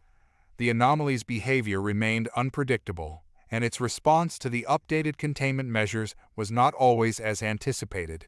The team had to adapt their strategies and refine their approach based on real-time data and feedback. Amidst the challenges, the team made a significant breakthrough. The anomaly's signal, which had previously been a series of disjointed patterns, began to reveal a more coherent message. The signal's structure and frequency started to align with the ancient symbols and cosmic principles they had been studying. Dr. Patel's analysis of the signal was revelatory. The signal now appears to convey a structured message. It reflects the cosmic principles we've been exploring and suggests that the anomaly is attempting to communicate its nature and purpose. Elara and Hayes were both fascinated and concerned by this development. If the anomaly is communicating its nature and purpose, we need to decode this message and understand its implications. It could provide crucial insights into how we can stabilize the anomaly and unlock its potential. The team focused their efforts on decoding the anomaly's message.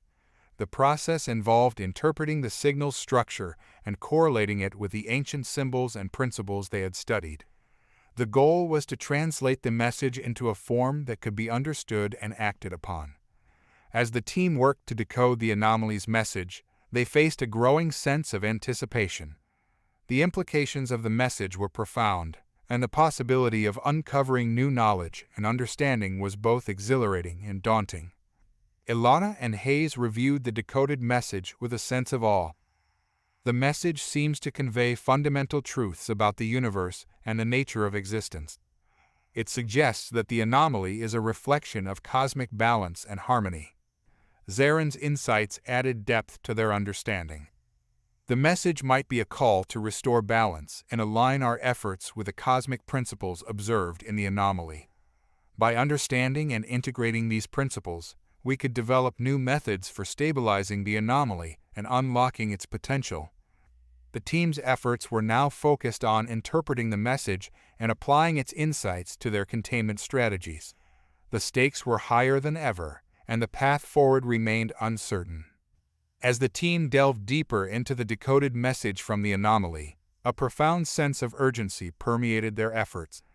The revelations hinted at truths that could alter their understanding of reality itself. Elara Sandoval, Commander Alaric Hayes, General Amelia Hart, and Zarin were acutely aware of the stakes. The anomaly was no longer just a cosmic disturbance. It had become a potential gateway to an ancient, cosmic truth. The team convened once more in the war room, their faces illuminated by the glow of the data screens and holographic projections. Dr. Rajiv Patel's latest analysis of the anomaly's signal had revealed a coherent and structured message, a cosmic communique that seemed to bridge the gap between ancient wisdom and contemporary science. Dr. Patel, what exactly does this message reveal? Elara asked, her voice tinged with both hope and trepidation. Patel, his eyes focused on the holographic display, responded with a sense of awe. The message appears to be a detailed exposition of cosmic principles. It outlines a fundamental order of the universe, emphasizing balance and harmony between opposing forces. The anomaly seems to be a representation of this balance, a living manifestation of cosmic equilibrium. Commander Hayes leaned in, intrigued. So, the anomaly is essentially a cosmic artifact, a relic of an ancient civilization's attempt to understand and embody universal principles. Zaren's eyes glowed with insight. Exactly. The lost civilization's knowledge and technology were based on concepts of harmony and balance. If the anomaly represents these principles, then our challenge is to align our efforts with this cosmic equilibrium. Armed with this new understanding, the team set out to integrate the cosmic principles into their containment strategies. The goal was to create a dynamic equilibrium between the anomaly and their containment systems, allowing for a stable interaction that preserved the cosmic balance. Elara and Hayes collaborated on revising the containment protocols. Our previous methods were based on controlling and suppressing the anomaly's fluctuations, Hayes explained. Now, we need to adapt our approach to harmonize with the anomaly's intrinsic patterns. The revised containment system was designed with advanced resonance fields and adaptive algorithms. The system aimed to create a balanced interaction with the anomaly, adjusting in real time to maintain cosmic harmony. Dr. Patel worked on refining the mathematical model that underpinned the containment system. The new model incorporates the principles of resonance and balance we've observed. It should enable us to predict and manage the anomaly's behavior more effectively. Zaren's team continued to study the ancient symbols and principles, seeking further insights into their application. The symbols suggest a complex interplay of forces positive and negative, expansion and contraction. Our containment strategies must account for these dynamics. The team's collaborative efforts resulted in a sophisticated containment system that integrated cosmic principles into its design. The system was equipped with real-time feedback mechanisms and adaptive controls to maintain balance and harmony with the anomaly. The deployment of the revised containment system marked a critical phase in the team's mission. They conducted a series of rigorous tests to evaluate the system's effectiveness and stability. The tests were designed to simulate various scenarios, including fluctuations in the anomaly's behavior and potential disruptions in the containment fields.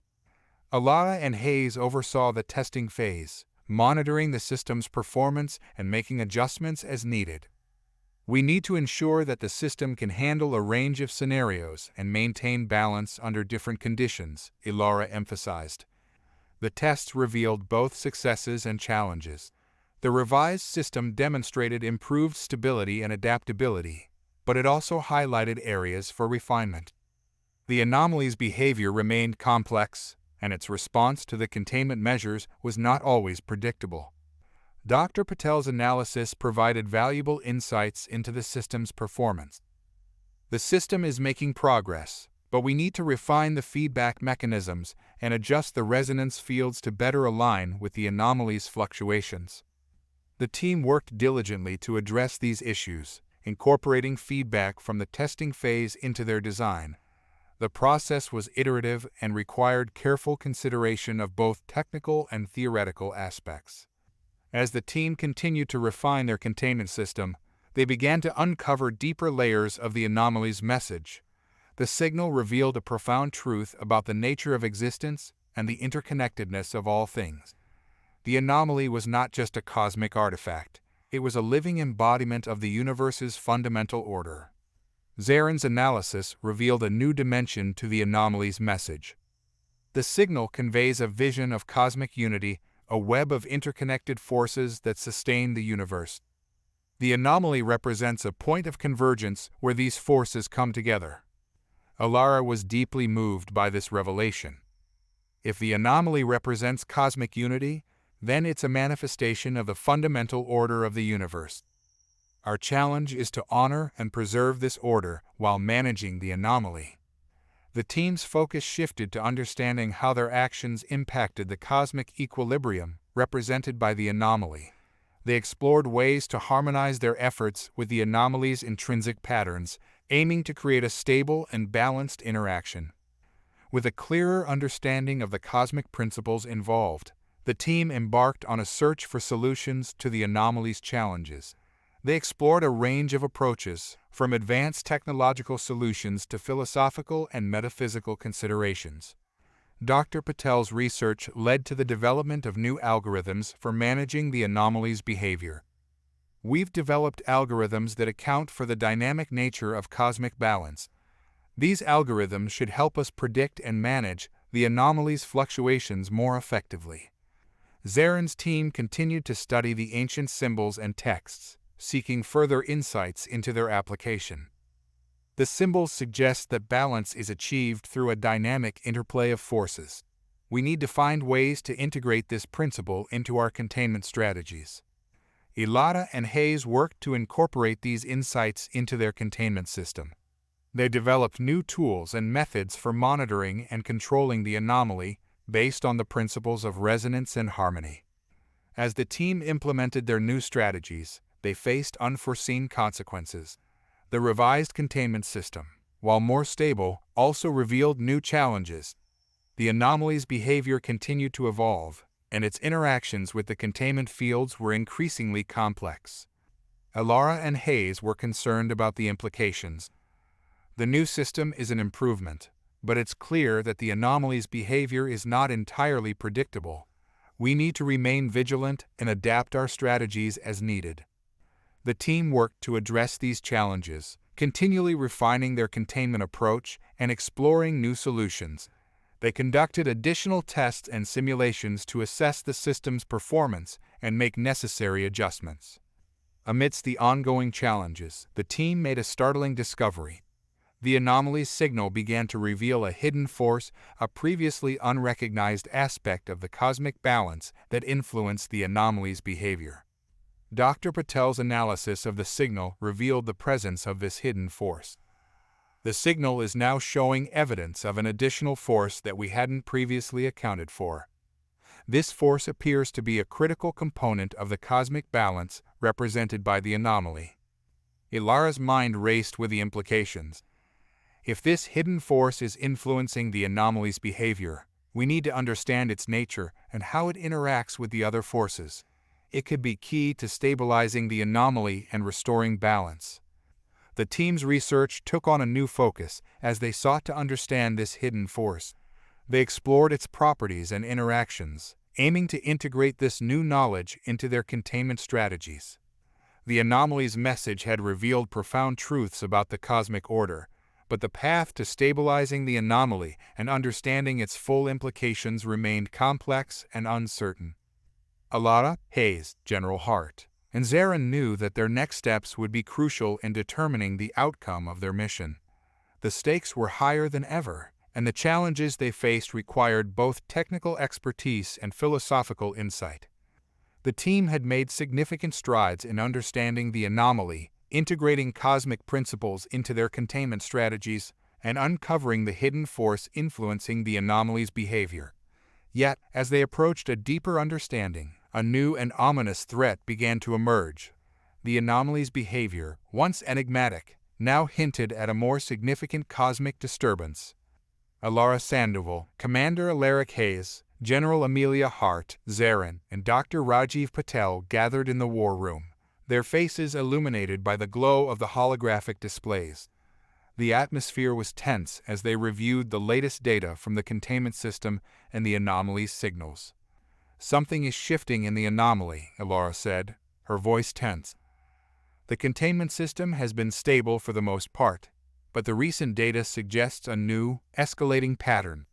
It's as if the anomaly is reacting to something beyond our current understanding."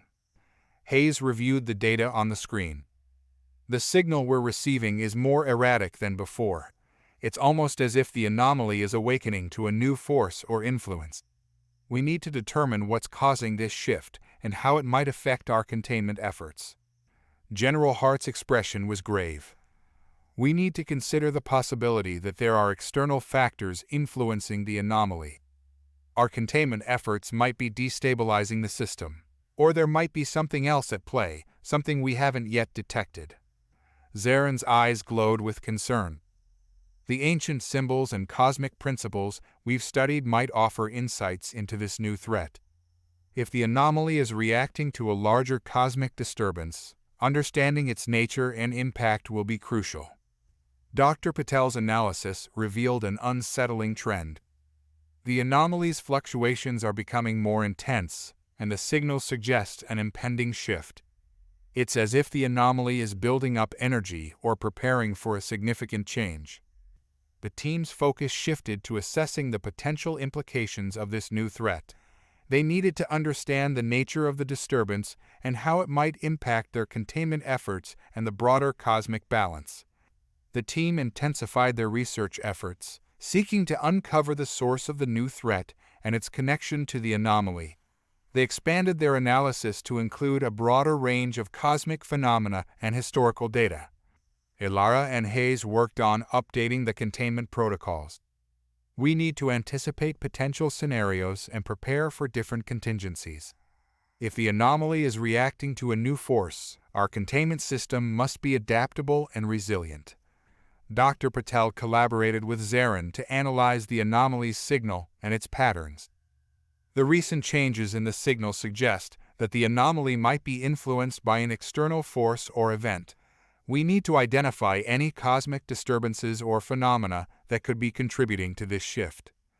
Zaren and his team delved into ancient texts and symbols, seeking further insights into the nature of cosmic disturbances. The lost civilization's knowledge might provide clues about similar phenomena. We should examine their records for any references to cosmic events or forces that align with the current situation. The team's investigation revealed several intriguing possibilities. The anomaly's behavior resembled patterns observed in historical cosmic events that had been documented by ancient civilizations. These events often involve shifts in cosmic balance and the emergence of new forces. As the team continued their research, they made a startling discovery. The anomaly was linked to the emergence of a cosmic rift, a tear in the fabric of space-time that could have far-reaching consequences. The rift was a potential source of the new disturbance and might be influencing the anomaly's behavior. Elara reviewed the latest findings with growing concern. The cosmic rift appears to be a significant factor in the anomaly's fluctuations. If the rift is destabilizing the cosmic balance, it could have severe implications for our containment efforts and the broader universe. General Hart's expression was one of grave concern. A cosmic rift is a serious threat. It could lead to widespread disruption of space-time and affect the stability of the anomaly. We need to address this issue urgently and determine how to manage the rift. Zaren's analysis provided additional context. The rift might be a result of cosmic forces interacting in unforeseen ways. The lost civilization's records suggest that rifts can be stabilized or closed through specific cosmic interventions. We need to explore these methods and assess their applicability. Dr. Patel worked on modeling the impact of the rift on the anomaly. The rift's influence is creating unpredictable fluctuations in the anomaly. Our containment system needs to be adjusted to account for the rift's impact and maintain stability. The team's focus shifted to developing strategies for managing the cosmic rift and its impact on the anomaly.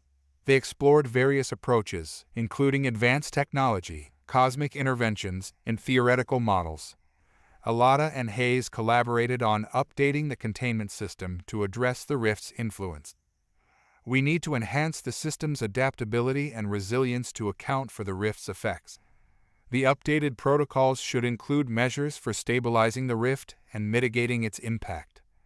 Dr. Patel worked on refining the mathematical models used in the containment system. We need to incorporate the rift's effects into our algorithms and adjust the resonance fields accordingly. This will help us predict and manage the anomaly's behavior more effectively. Zarin's team explored ancient methods for stabilizing cosmic rifts. The Lost Civilization's knowledge includes references to cosmic interventions that might be applicable.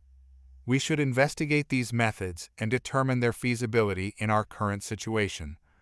The team's efforts led to the development of a multifaceted approach for managing the cosmic rift and stabilizing the anomaly. They combined advanced technology with ancient knowledge to create a comprehensive strategy. The implementation of the new strategy marked a critical phase in the team's mission. They deployed the updated containment system and initiated efforts to stabilize the cosmic rift. The process was complex and required precise coordination and execution. Elara and Hayes oversaw the deployment of the updated system. We need to monitor the system's performance closely and make real-time adjustments as needed. Our goal is to create a stable interaction between the anomaly and the rift. Dr. Patel's simulations provided valuable insights into the system's performance. The new algorithms are improving the system's adaptability, but we need to remain vigilant for any signs of instability or unexpected behavior. Zarin and his team worked on implementing cosmic interventions based on ancient knowledge. We're applying the methods outlined in the Lost Civilization's records.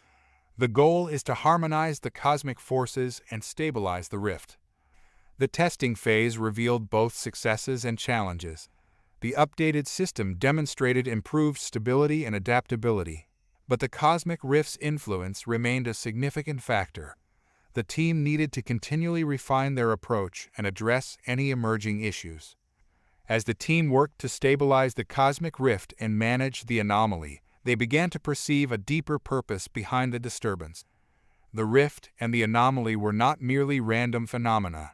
They seemed to be part of a larger cosmic design, a convergence of forces that held a profound significance. Elara and Hayes reflected on the implications of their work. If the anomaly and the rift are part of a greater cosmic design, our efforts might be contributing to a larger process. We need to consider the possibility that we're part of a cosmic evolution or transformation. Zarin's insights added depth to this understanding. The ancient texts suggest that cosmic events often reflect deeper shifts in universal balance. Our current situation might be an opportunity to influence or participate in this cosmic transformation. Dr. Patel's analysis supported this perspective.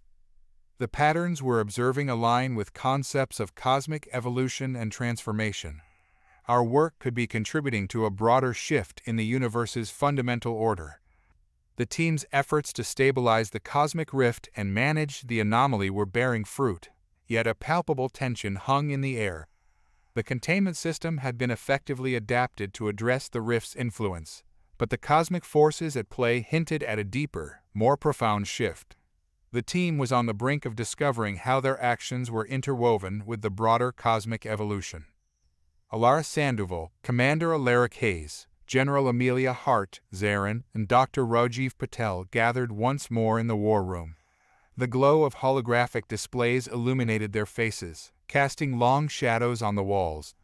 The team's focus was on the latest data from the anomaly and the rift, which suggested that the cosmic balance was undergoing a significant transformation. The data indicates that the anomaly and the rift are beginning to interact in ways we haven't seen before, Elara reported, her voice steady but tinged with concern. The containment system is holding, but the fluctuations are becoming more complex. Hayes, his eyes scanning the latest simulations, nodded in agreement. The interaction between the anomaly and the rift is creating a feedback loop.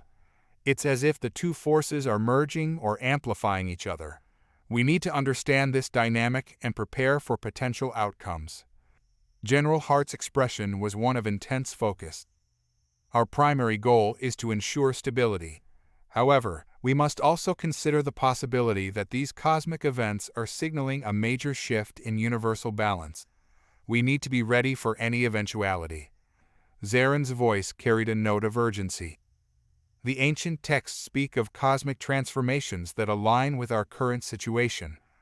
These events often signify a change in the fundamental order of the universe.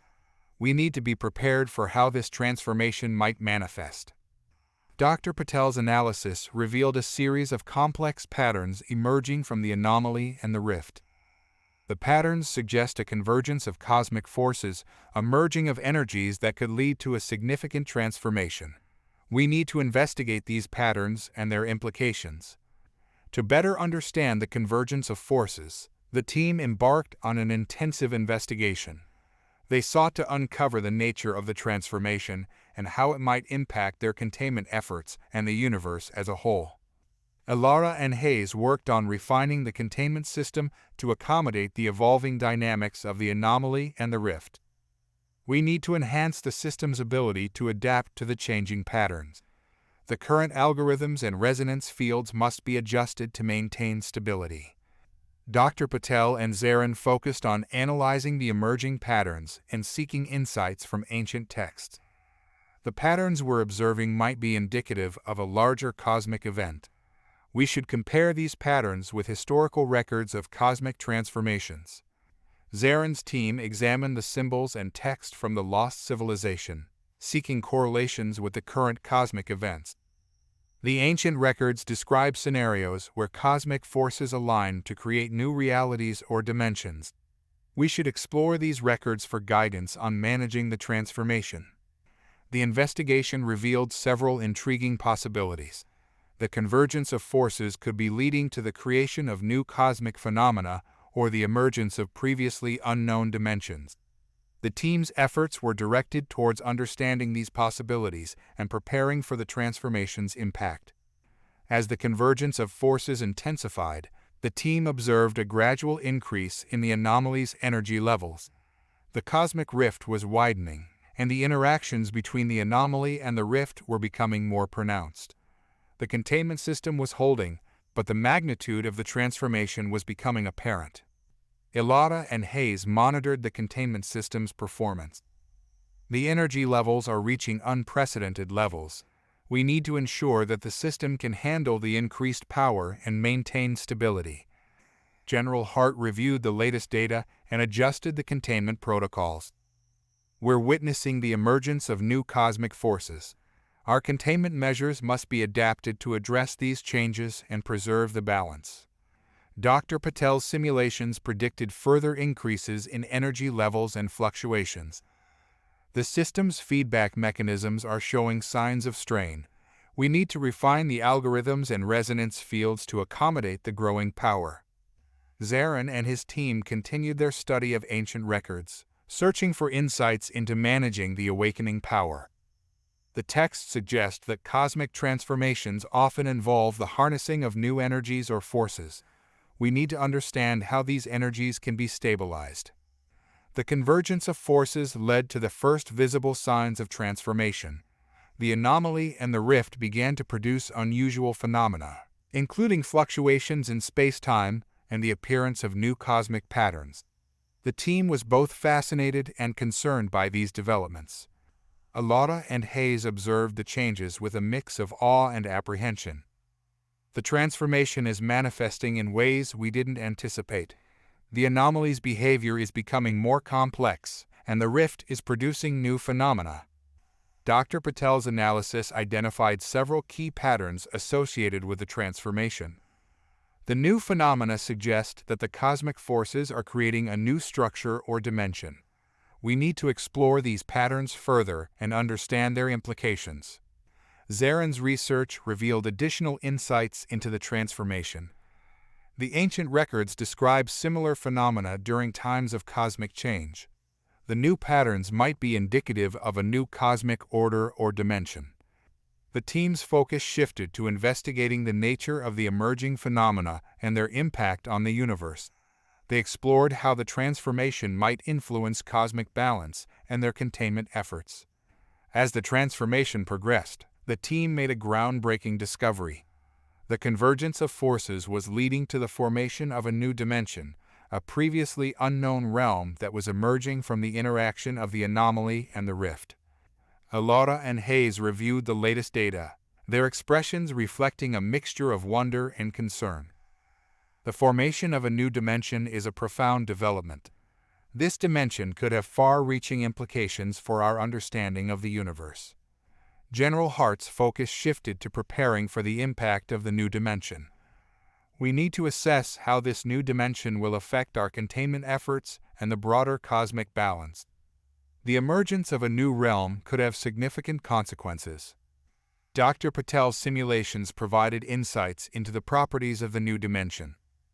The new dimension appears to be a complex and dynamic environment.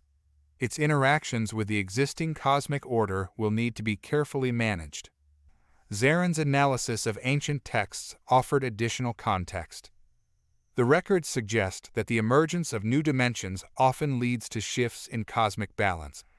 We need to understand how these shifts will impact the universe and our containment strategies.